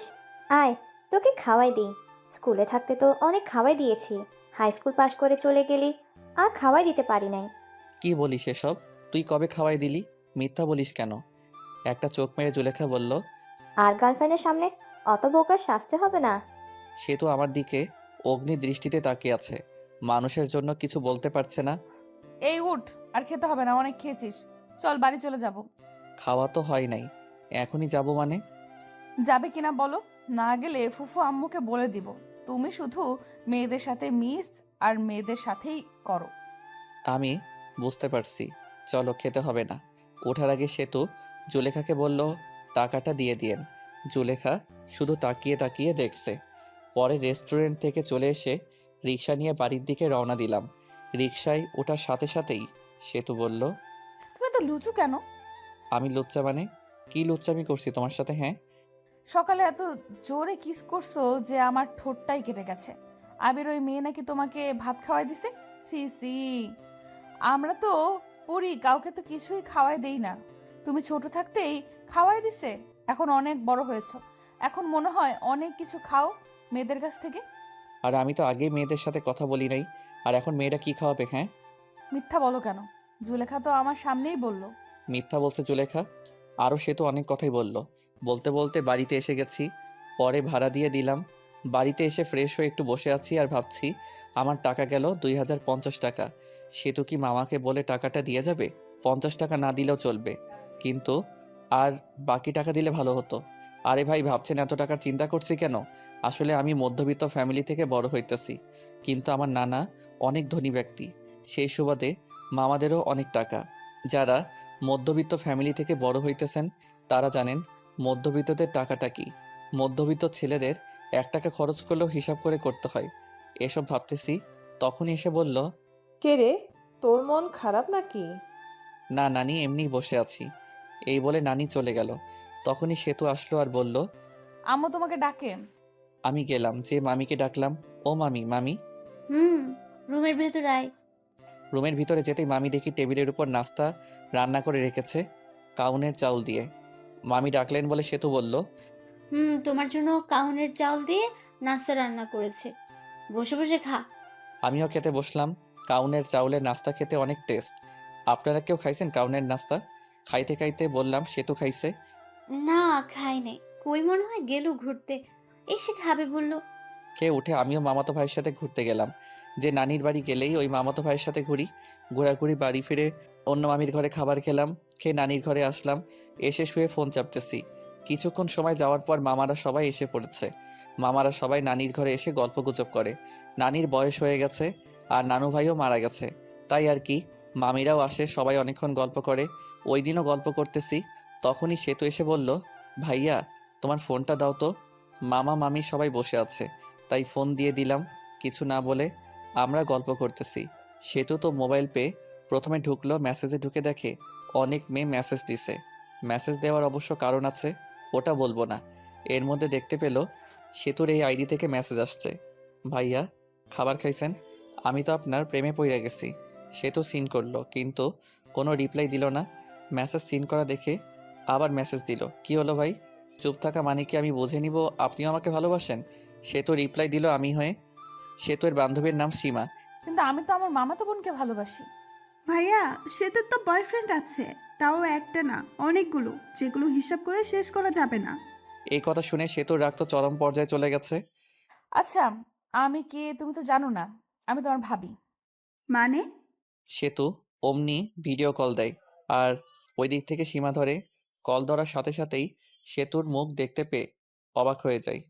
ওই শালা, আমার অনেকগুলো বয়ফ্রেন্ড আমার, তাই না? না মানে এমনি বলছি। এখন থেকে আর মেসেজ দিবি না। এটা বলে কল কেটে দেই, আর আমার মেসেঞ্জারে যত মেয়ে ছিল সবগুলো মেয়েকে ব্লক মেরে দেই। এমনকি যেসব আমার ফ্রেন্ড লিস্টে ছিল সব মেয়েকেই ব্লক করে দেই, আর মেসেঞ্জারে সব চ্যাট মুছে ফেলে। আর রিলেশন স্ট্যাটাস দেই, ইন এ রিলেশনশিপ। মা, ফোনটা শুভকে দিয়ে দিও। তুই এত বড় ছেলেকে নাম ধরে বললি কেন? ও তোর ভাই, আর তুই ফোন নিয়েছিস, তুই দিয়ে আয়। পামু না। মামি আমাকে ফোন দিয়ে গেল। ফোন হাতে নিয়ে দেখি ফোনের সব কিছুই চেঞ্জ। ওয়ালপেপার দিছে সেতুর, আর লেখা, ওয়ালপেপার পাল্টালে তুমি শেষ। পরে ডাটা অন করে মেসেঞ্জারে ঢুকলাম। মেসেঞ্জার একেবারে ভীম দিয়ে ঘষে পরিষ্কার করে ফেলেছে। তখনই একটা মেসেজ আসলো অচেনা আইডি থেকে। মেসেজে লেখা ছিল, শুভ সাহেব, এত ভেবে লাভ নাই, সব কিছু আমি ডিলিট করে দিছি। তোমার চ্যাট লিস্টে শুধু আমিই থাকবো। তোমার চ্যাট লিস্টে প্রথম ব্যক্তি আমি, আর শেষ ব্যক্তিও আমি। আর কোনো মেয়েদের সাথে কথা বলবা না, কথা বললে কিন্তু প্রবলেম হয়ে যাবে। তুমি কে? আর তুমি আমাকে চিনো কিভাবে? আমি চিনি তোমাকে, আর তুমিও আমাকে চেনো। তোমার আশেপাশেই আছি। আমি চিনতে পারছি, তুমি আর কেউ না, আমার কিউট বোন সেতু। ওই শালা, বোন বলা বাদ দিয়া বউ বললেই তো পারিস। সবাইকে কি বউ বানানো যায়? সবাইকে বলতে হবে কেন? শুধু আমাকে বলবা। তোমাকে বলবো কিভাবে? তুমি তো আমার আদরের ছোট বোন। তোকে কয়বার বলবো যে আমাকে আর বোন বলবি না? এরপরে বোন বললে তোর 12টা বাজিয়ে দিব। আচ্ছা বাদ দাও, অনেক রাত হয়েছে, ঘুমিয়ে পড়ো। ওকে। আমিও ঘুমালাম। সকালে উঠে বাড়িতে চলে আসব। ঘুম থেকে উঠে দেখি সেতু আমাকে জড়িয়ে ধরে শুয়ে আছে। এই সেতু, এইভাবে ধরে আছো কেন? মামি অথবা অন্য কেউ দেখলে কি ভাববে? কেবল তো এসে একটু জড়িয়ে ধরলাম, আর এরকম করছো কেন? সেতু ছাড়তে চাইনি, আমি জোর করে ছাড়িয়ে নিলাম আর বললাম, তুমি এখানে কি করো? হ্যাঁ, আম্মু ডাকতে পাঠাইলো, তাই আসছি। তুমি যাও, আমি আসতেছি। সেতু মুখটা বেঁকিয়ে চলে গেল। আর ফ্রেশ হতে চলে গেলাম। ফ্রেশ হয়ে মামির কাছে গেলাম। দেখি মামি অনেক কিছু রান্না করছে। মামি এত কিছু রান্না করছেন, কেউ আসবে নাকি? ফাজলামো করা বন্ধ কর। তুই আসোস, আসার পর যখন চলে যাবি তখন তোর জন্য প্রতিবারই রান্না করি। আমি মিষ্টি একটা হাসি দিয়ে খাবার টেবিলে বসলাম। পাশে সেতু ছিল, তাই সেতুর দিকে তাকিয়ে দেখি মুখটা মলিন হয়ে গেছে। মুখ মলিন হয়েছে হয়তো আমার যাওয়ার কথা শুনে। আমি থাকলে হয়তো কিছুদিন মজা করতে পারতো আমার সাথে। রংপুর চলে যাবা কবে? বিয়ে না করে যাব না মামি, আব্বু পাত্রী দেখতেছে। ওমা, তাই নাকি? চোখের সামনে পাত্রী থাকতে আবার পাত্রী খোঁজা লাগে? কিরে সেতু, মনে মনে কি বলিস? আসলেই বিয়ে করবা? আপনিও না মামি, বিয়ে করলে আপনারা জানবেন তো। খাবার খেয়ে রুমে এসে কাপড়গুলো ব্যাগে তুলতেছি, তখনই সেতু আসলো আর বলল, তোমার সাথে কিছু কথা আছে। আমি শুনতেছি, বলো। আমার হাত ধরে নিয়ে গিয়ে খাটের উপর বসালো। আর সেতুর আমার সামনে দাঁড়িয়ে আছে। কিছু সেকেন্ড দাঁড়িয়ে থাকার পর সরাসরি আমার ঠোঁট দুটো লেপ্টে নিল ওর ঠোঁটের সাথে। কিছুক্ষণ পর ছেড়ে দিল আর বলল, আমি তোমাকে অনেক ভালোবাসি, তোমাকে ছাড়া আমি বাঁচবো না। আই লাভ ইউ শুভ। আমি স্তব্ধ হয়ে আছি। কি উত্তর দিব ভাবতে পারছি না। আমিও সেতুকে ভালোবাসি, কিন্তু আমাদের বাস্তবতা অনেক কঠিন। আমার মামারা আমাকে অনেক বিশ্বাস করে। উত্তর দাও, কি হলো? সেতু, তুমি পাগলামি করছো কেন? তোমার আমাদের সাথে যায় না, আর আমাদের সম্পর্ক কেউ মেনে নেবে না। মাঝখান থেকে আমাদের যে মধুর একটা সম্পর্ক আছে, এটা নষ্ট হয়ে যাবে। আর আমার মামা মামিদের ভালোবাসা থেকে বঞ্চিত হতে চাই না। আর তোমাকে ভালোবেসে তোমাকে নিয়ে হয়তো পালিয়ে গেলাম। পালিয়ে গেলে মামা মামিদের কাছে থেকে আগের মতো ভালোবাসা পাবো না। আর তোমরা উচ্চ ফ্যামিলির মেয়ে, আর আমরা নিম্ন মধ্যবিত্ত ফ্যামিলির ছেলে। তোমার আব্বুকে বললে সে কোনো কারণেই রাজি হবে না। এর ভিতর একটা কারণ হলো আমরা নিম্ন মধ্যবিত্ত। আর আমার আরেকটা সমস্যা আছে, যেটার কারণে আমি কোনোদিন হয়তো বিয়ে করতেও পারবো না। ওই সমস্যার কারণ শুনলে তোমার আব্বু আম্মু কেউ রাজি হবে না। আশা করি তুমি বুঝতে পারছো। তুমি এখন অনেক ছোট, আগে বড় হও, তখন সব কিছু বুঝতে পারবা। তুমি যে আমাকে ভালোবাসি বলতেছো, এটা তোমার আবেগ, যেটা বেশি দিন থাকবে না। কিছুদিন পর এই ভালোবাসা শেষ হয়ে যাবে, তখন আর আমাকে ভালো লাগবে না। তুমি তখন কলেজে যাবা, তখন তোমার অনেক বন্ধু বান্ধবী হবে। আর তোমার বন্ধুরা সবাই গার্লফ্রেন্ড বয়ফ্রেন্ড নিয়ে ঘুরতে যাবে, তুমি তো ঘুরতে পারবে না। তখন মনে হবে কার সাথে প্রেম করি, যার সাথে একদিনও ঘুরতে পারি না। কলেজে যাবা, আমার থেকে অনেক সুন্দর সুন্দর ছেলে দেখতে পাবা। আর তোমাকে প্রপোজ করবে, কারণ তুমি অনেক সুন্দর। আর ওই প্রপোজ পেয়ে মনে মনে বলবা, কত সুন্দর সুন্দর ছেলে প্রপোজ করে, আর আমি কিনা পড়ে আছি শ্যামলা একটা ছেলের কাছে। তখন আর আমাকে ভালো লাগবে না, আমাকে তোমার বোরিং মনে হবে। এই শোনো, আমি আর এখন ছোট নাই। আমি সামনে এসএসসি পরীক্ষা দিব। আর যারা দশম শ্রেণীতে পড়ে তারা ছোট হয় না। আমি বড় হয়েছি, আর আমি সব কিছুই বুঝি। আর তোমাকে আমি সত্যিই ভালোবাসি। এই ভালোবাসা কোনো আবেগ না। আমি তোমাকে নবম শ্রেণী থেকে ভালোবাসি।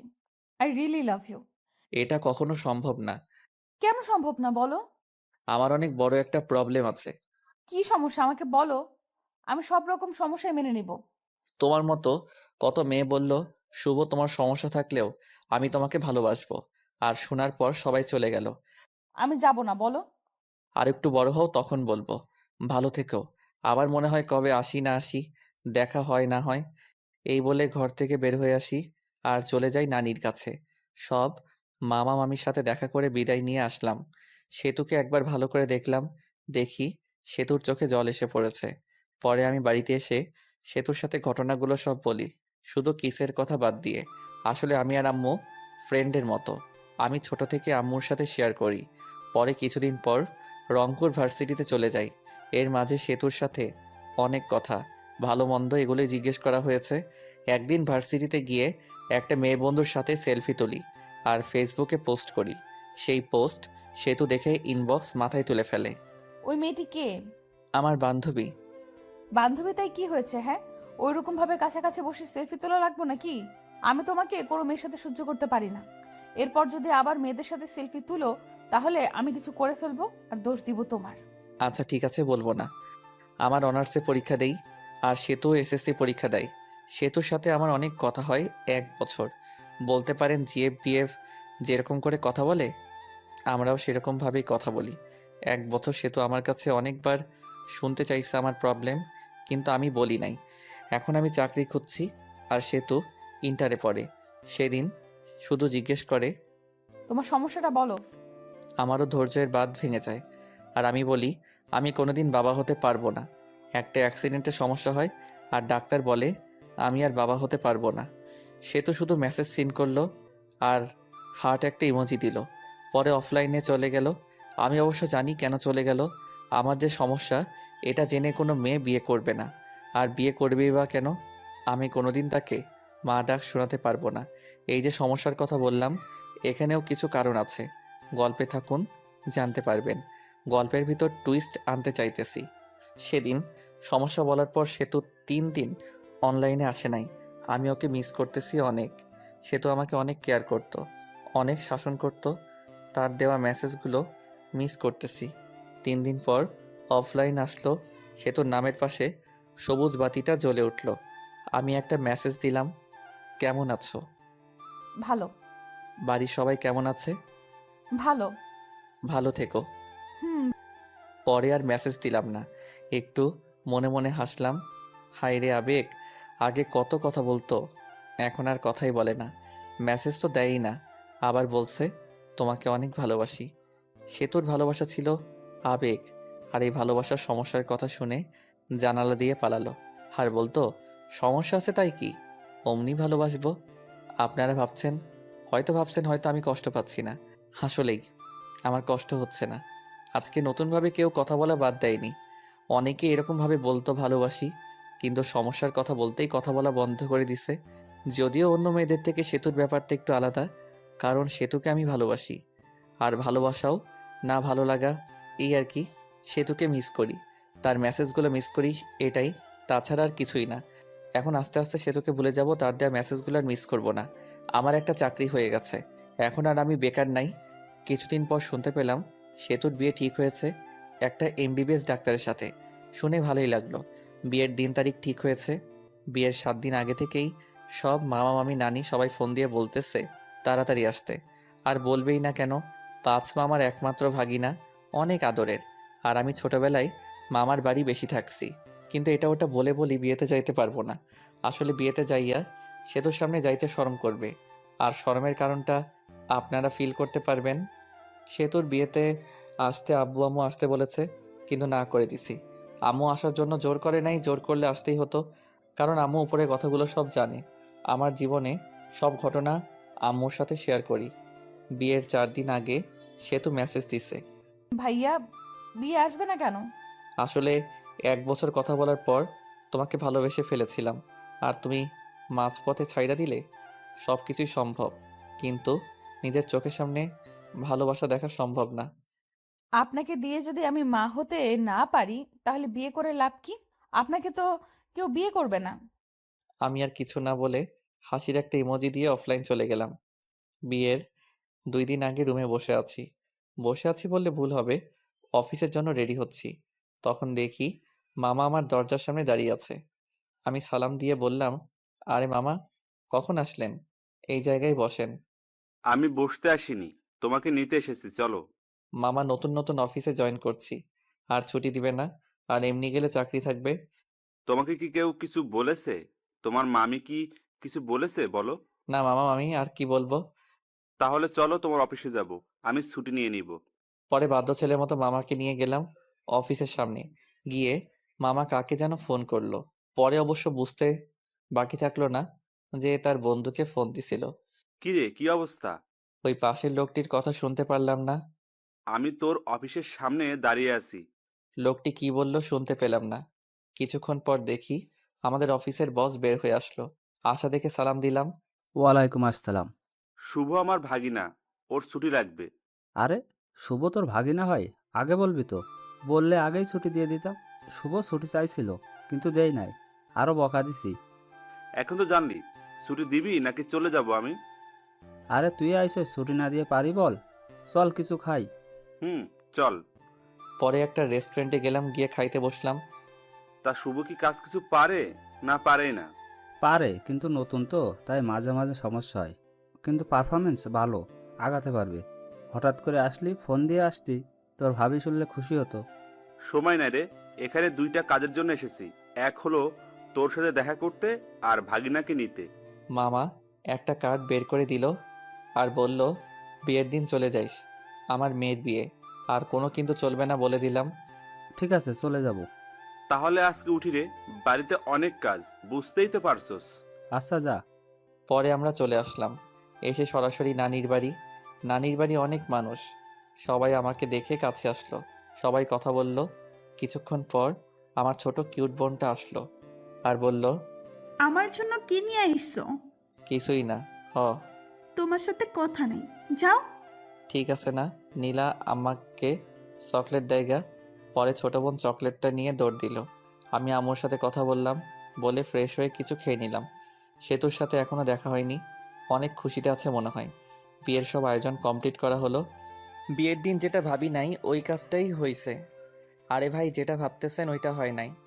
আপনারা ভাবছেন সেতুর সাথে বিয়ে হবে, কিন্তু বিয়ে হবে না। আসলে আমি মেয়েদের উপর কোনোদিন ক্রাশ খাই নাই, বলতে পারেন কাউকে প্রথম দেখায় ভালোবেসে ফেলিনি।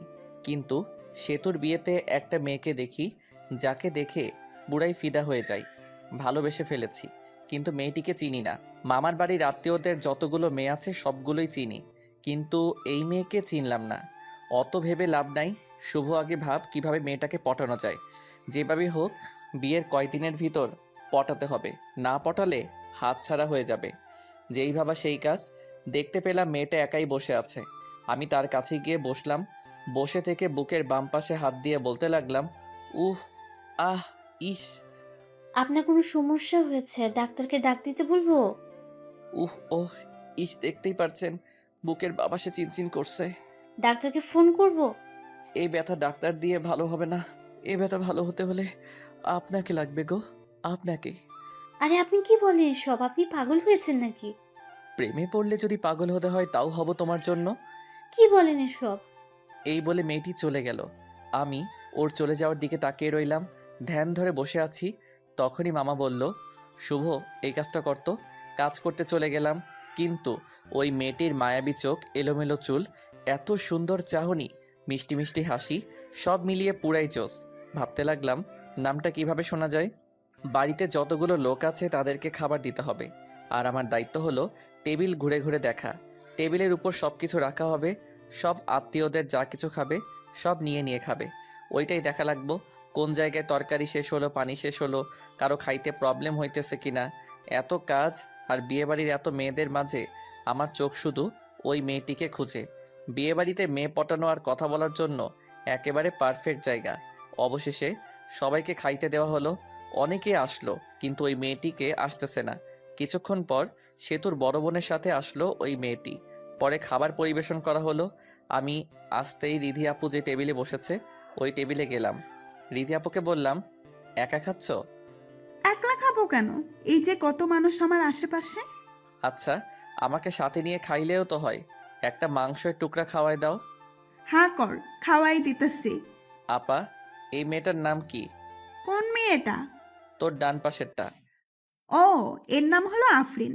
এ হলো। আর কিছু শুনতে চাই নাই, নামটা দিয়েই চলবে। আচ্ছা, মেয়েদের নাম শুনে কি করবে? আবার প্রেমে পড়ে গেলে নাকি? আফরিন শুধু সবকিছু শুনতেছে আর অবাক দৃষ্টিতে আমাদের দিকে দেখছে আর খাচ্ছে। কি যে বলো না তুমি! প্রেমে পড়ে কি করবি? ফুপুকে বলে একটা বিয়ে করে ফেল, বয়স তো আর কম হলো না, আর কিছুদিন গেলে বুড়ো হয়ে যাবি, বউ পাবি না। আফরিনের মতো সুন্দর একটা মেয়ে পেলে তো এখনই বিয়ে করে ফেলতাম। আফরিন একটু কাশি দিল খাক খাক করে। আর নিধি, কি বললি তুই? আর আমি এটা বলে ওখান থেকে চলে আসলাম। বেশিক্ষণ থাকলে প্রবলেম হয়ে যেত। সবার খাবার খাওয়া শেষ হলো, তখন মামা বলল, শুভ, তুমি কি কিছু খাইছো? না মামা। তুমি তাহলে নিজের রুমে যাও, খাবার পাঠিয়ে দিতেছি। কিছুক্ষণ পর সেতুর শ্বশুর বাড়ি থেকে লোক আসবে, তখন তো আর খাইতে পারবা না। খাবার খেয়ে ভালো ড্রেস পরে এটা পরিবর্তন করো, গরমে ঘামের কারণে ড্রেসটা নষ্ট হয়ে গেছে। ঠিক আছে মামা। পরে চলে গেলাম নিধি রুমে। গিয়ে দেখি নিধি, আফরিন আরো কয়েকটা মেয়ে বসে থেকে ফোন চাপছে। আমাকে দেখে নিধি বলে উঠল, ক্যারে বান্দর, এখানে কি করস? আফরিনের দিকে তাকিয়ে থেকে বললাম, তাকে না দেখে আর থাকতে পারলাম না। কাকে রে? বুঝবি না রে। আপনারা হয়তো ভাবছেন নিধির ঘরে খাইতে যেতে বলল কেন। এখানে একটা কারণ হলো, বাড়িতে অনেক আত্মীয়, এখন আমাকে আলাদাভাবে খাওয়াতে হলে আলাদা একটা রুম তো লাগবে, তাই না? তখনই মামা খাবারের প্লেট নিয়ে ঢুকলো আর আমি টেবিলে বসে পড়লাম। মামা নিধিকে দেখতে পেয়ে বলল, তুই শুভকে তুলে তুলে দিস, শুভ তো তুলে নিয়ে খায় না। ওকে চাচ্ছু। সবার সামনে রেখে তরকারির বাটি, ভাতের বাটি আর যা কিছু আয়োজন করছিল সব খাইতে বসছি। তখন ছোট মামি এসে বলল, শুভ, ভাত নেও, তরকারি নাও। এমনকি মামি তুলে দিল। আমিও খাইতে লাগলাম। ছোট মামি চলে গেল, মেজো মামি আসলো, মেজো মামিও এসে তরকারি দিল, ভাত দিল, আমিও নিলাম। পেট ভরে গেছে। মেজো মামি চলে যাওয়ার পর আসলো সেতুর আম্মু, এসে বলল, তরকারি নাও। আমি বললাম নিব না, তবু জোর করে দিল। এদিক দিয়ে তো আমার অবস্থা খারাপ। পরে সেজো মামি এসে আরও দিয়ে গেল। আমার পেটে তো ঢুকে না। পিছনে তাকিয়ে দেখি নিধি আর ওর সাথে বসে থাকা মেয়েগুলো হাসতেছে। আর কাটা ঘায়ে নুনের ছিটা দেওয়ার জন্য নিধি এসে বলল, চামচ দিয়ে মাংস প্লেটে দিয়ে বলল, এই নিয়ে খা, বেশি করে খাওয়া। আমার অনেক রাগ উঠে গেল, মনটাই চাইতেছে ধরে পিটাই। প্লেটে মাংস দিয়ে নিধি পাশের চেয়ারে বসলো আর ওর সাথে মেয়েগুলোকে ডাক দিল। আই, আমরা সবাই ওর পাশে বসে থাকি যাতে ও খাওয়া বাদ দিয়ে পালাতে না পারে। ব্যাককেল মেয়েগুলো সবাই পাশে এসে বসলো, সাথে আফরিন সহ। আফরিন মনে মনে বলতেছে, আমাকে অনেক জ্বালাইছোস, এখন একটু প্রতিশোধ নেই। আফরিনও মাংস তুলে দিল আর বলল, খাও, খাইলে শরীর ভালো থাকবে। আফরিন এই কথা বলার সাথে সাথে বললাম, ভাবছিলাম খাবো না, কিন্তু এখন খাবো। হাজার হলেও আমার গার্লফ্রেন্ড এত আদর করে দিল, আমি কি না খেয়ে পারি? আফরিন তো রাগে ফায়ার, আর বাকি মেয়েগুলো হাসতেছে।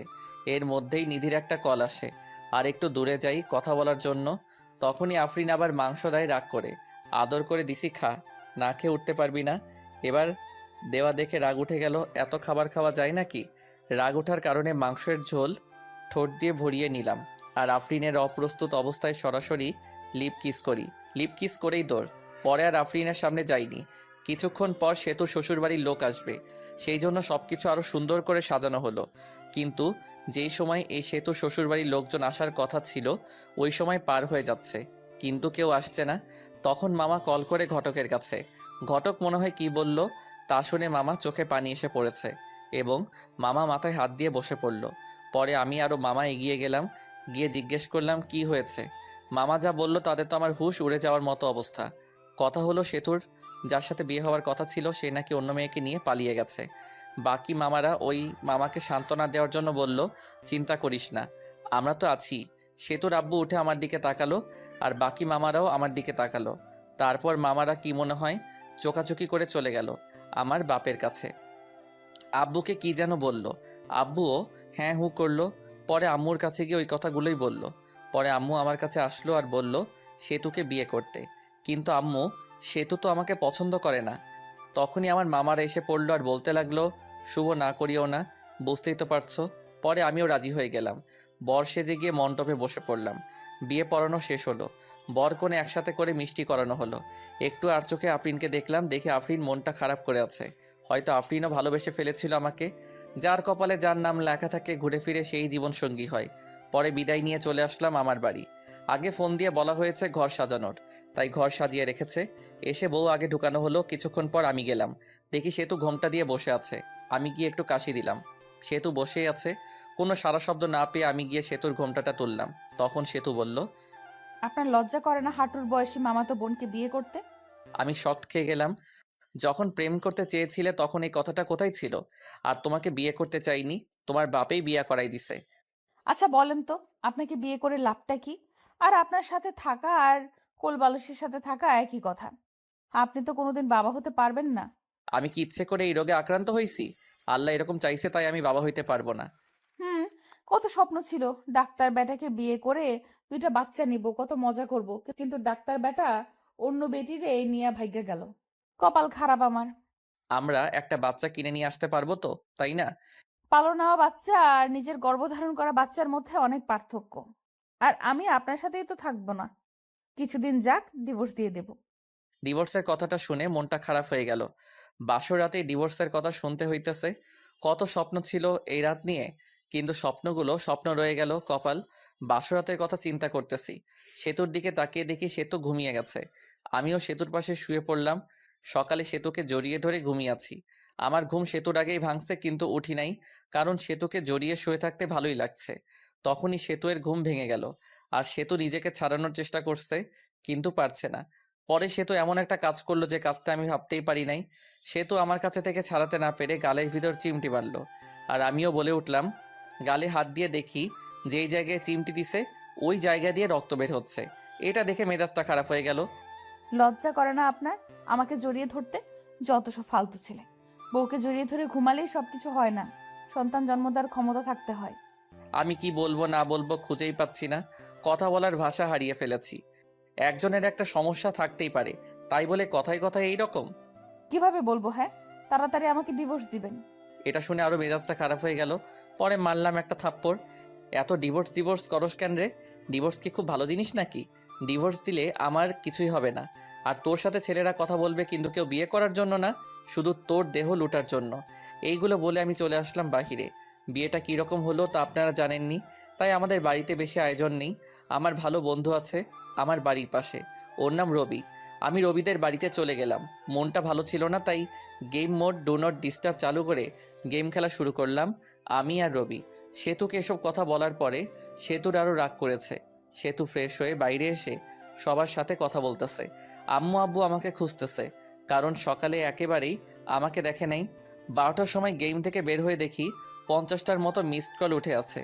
দেখি আম্মুয়ের নাম্বার থেকে কল এসেছে। আব্বু কল দিছে, আরেকটা অপরিচিত নাম্বার।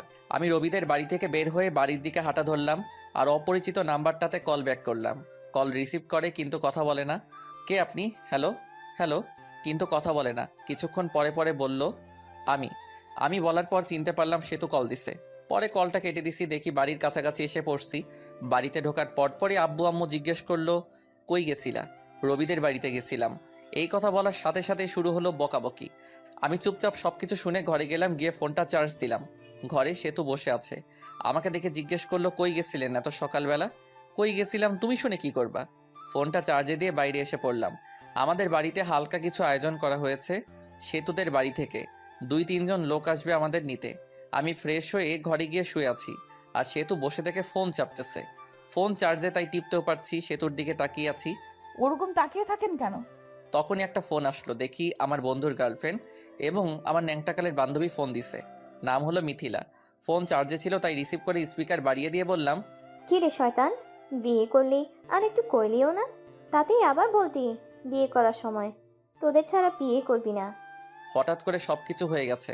রবিকে বলার টাইম পাই নাই। রবি বলল তোর বউ দেখতে একদম বাজে। আমার দেখে রবির হিংসা হয়েছে, ওটা সুন্দর না তাই। আরও কি শুনলাম? কি শুনলি? শুনলাম রাতে বলে বিলাই মারতে পারস নাই। ধুর বেটি, এসব কি বলস? এমনি বললাম রে। পরে কথা কইরো, ফোন চার্জে আছে। আগে তো অনেক কথা বলতি, এখন বউ হয়েছে না, কথা বলবি কেন? বাবু রাগ করো না, রবি চিপাই নিয়ে চকলেট দিবনি। বান্দর, চিপাই নিয়ে চকলেট দিবে মানে? রবিকে বললেও রবি বলবনি কিভাবে চিপাই নিয়ে চকলেট দিতে হয়। এই কথা বলে কলটা কেটে দিলাম। আমি কেটে না দিলে কথা বলতেই থাকতো। ফোনটা রেখে সোজা হয়ে পিছনে তাকাতেই পারি নাই, দেখি সে তো দাঁড়িয়ে আছে। মেয়েটা কে ছিল আর আমাকে খারাপ দেখা যায় এটা বললো কেন? মেয়েটা কে আছে তোমাকে বলবো কেন? আর যাকে দেখতে যেরকম লোকে তো তাকে সেরকম বলবে। তুমি ওকে বাবু বললা কেন? ভালো লাগছে তাই বলছি। আর আপনি থেকে তুমি বলছো কেন? আমি তোমার বড়, সম্মান দিয়ে কথা বলবা। সে তো ঘরে বউ রেখে অন্য মেয়ের সাথে কথা বলতে লজ্জা করে না? লজ্জা করবে কেন? তোমাকে তো ডিভোর্স দিয়ে দিব। এটা শুনে রাগ করে সেতু চলে গেল, আর আমি শুয়ে রইলাম। কিছুক্ষণ পর সেতুর বাড়ি থেকে লোকজন আসলো। খাওয়া দাওয়া করে শ্বশুর বাড়ির দিকে রওনা দিলাম। শ্বশুর বাড়ি যাওয়ার পর সেতুকে জ্বালানোর জন্য। মেয়েদের বলতে কাছের মানুষকে জ্বালানোর সহজ উপায় হলো কাছের মানুষের সামনে অন্য মেয়েদের সাথে কথা বলা। শ্বশুর বাড়িতে যাওয়ার পর সেতুদের সব আত্মীয়রা ছিল। গিয়ে দেখি আফরিনও আছেই। মেয়েটার মনটা অনেক খারাপ। কপালে যা থাকে তাই তো হয়। আমাদের যে থাকার রুম দেওয়া হয়েছে ওই রুমে আগে থেকেই সেতু ছিল। পরে গেলাম, গিয়ে দেখি সেতুর বোনগুলো একসাথে বসে আছে। আমিও তাদের সাথে যোগ দিলাম। ওদের ভিতর থেকে একটা মেয়ে, দুলাভাই কত হ্যান্ডসাম। ও মা তাই নাকি? তুমিও অনেক কিউট। সেতুর সাথে বিয়ে না হলে তোমাকেই বিয়ে করতাম। সবাই হেসে দিল। তখন আরেকটা মেয়ে, দুলাভাই সেতুকে হানিমুনে কই নিয়ে যাবেন? সেতুকে নিয়ে হানিমুনে যায় কি হব? হানিমুন তো শালিদের নিয়ে যাইতে হয়, তাহলে মজা বেশি হয়। আমি তো ভাবছি সেতুকে রেখে তোমাদের সবাইকে নিয়ে হানিমুনে যাব। আহারে, সেতুকে রাইখা গেলে সেতু কষ্ট পাইবো। সে তো আনরোমান্টিক একটা মেয়ে, সেতুকে নিয়ে হানিমুনে গেলে টাকাটাই নষ্ট। তা না, তোমরা অনেক রোমান্টিক মনে হইতেছে। সেতুর দিকে তাকিয়ে দেখি সেতু সাপের মতো ফসফস করতেছে। যা, তোরা সবাই যা, ঘর থেকে বের হ। আমি ঘুমাবো, অনেক ঘুম ধরেছে। চলে যাচ্ছি। তোর স্বামীর ভাগ আমি নেব না। এই বলে সবাই চলে গেল। সেতু দরজা আটকিয়ে দিল আর আমার কাছে এসে বলতে লাগলো, ছি ছি, অন্য মেয়েকে হানিমুনে যেতে চাও, শরম করে না? বুঝলাম না, আমি তো ওদের সাথে মজা করে বলছি। পরে সেতু শুয়ে পড়ল, আমিও শুয়ে থেকে গেম খেলতেছি ফুল সাউন্ড দিয়ে, যেন সেতু ঘুমাতে না পারে। বাইরে গিয়ে গেম খেলুন, আমার ঘুমের সমস্যা হচ্ছে। সমস্যা হলে অন্য ঘরে গিয়ে ঘুমাও। সেতু পরে ফোনটা নিয়ে রেখে দিল। আমিও বাচ্চাদের মতো শুয়ে রইলাম। এভাবে ঝগড়া, সেতুর অপমান, আমি কোনোদিন বাবা হতে পারবো না। সে ডিভোর্সও চাই প্রতিদিন, আমিও কিছুই বলি না। 7 দিন শুনলাম এসব। এখন রংপুর চলে যাচ্ছি, অফিসে সেতুকে রেখে যাচ্ছি। পরে সব কিছু ঠিক করে সেতুকেও নিয়ে যাব। সবার কাছ থেকে বিদায় নিয়ে নিলাম। এখন সেতুর কাছে গেলাম, ভালোভাবে থেকো আর দোয়া করিও আমার জন্য। দোয়া করে কি হবে? তুমি মরলেই তো আমি খুশি হব। তুমি এটা বলতে পারলে? যেটা সত্যি ওটাই বললাম। আমি আর কিছু না বলে চলে আসলাম। বের হয়ে হাসি মুখে আব্বু আম্মুর কাছ থেকে বিদায় নিলাম। কিন্তু ওই সময় আমার খুব কষ্ট হচ্ছিল, মনে হইতেছিল যে আমি কান্না করি। আমি এত বিরক্তকর হয়ে গেছি যে কেউ একজন আমাকে মারার কথা বলছে। ভিতরে কষ্ট আর বাইরে হাসি নিয়ে চলে গেলাম চাকরি করতে। সকালের গাড়িতে গেছি, তাড়াতাড়ি পৌঁছাইছি। রাতে আম্মুর ওই জায়গায় কল দিছিলাম, আম্মুকে জিজ্ঞেস করছি সেতুর কথা। সেতুকেও ফোন দিছিলাম কিন্তু রিসিভ করেনি, কেটে দিছে। পরের দিন সকালে উঠে অফিসের জন্য রেডি হয়ে অফিসে গেলাম। যাওয়ার পরেই পিয়ন এসে বলল, ম্যাডাম আপনাকে ডাকলো। আমি ভাবতে লাগলাম আগে তো স্যার ছিল, এখন ম্যাডাম কই থেকে আসলো।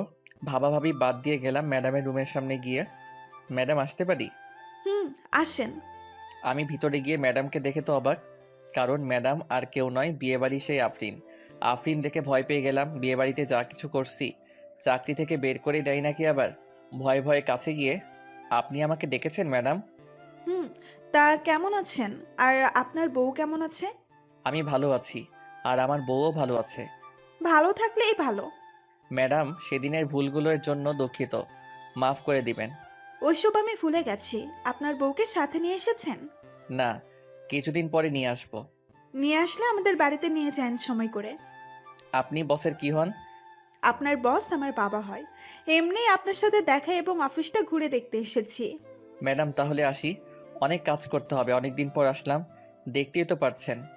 এরপর কোনোদিন দেখা হলে ম্যাডাম বলবা না, নাম ধরে বলবা এবং তুমি করে বলবা। জি। পরে আসলাম কেবিনে, কেবিনে বসে কাজ করা শুরু করলাম। কাজ শেষ করে ম্যাচের দিকে রওনা দিলাম। আজকে অফিস ছুটির আগে বের হয়েছি, কারণ হলো একটা বাসা খুঁজে বের করতে হবে। ম্যাচে তো আর বউ নিয়ে থাকা যাবে না।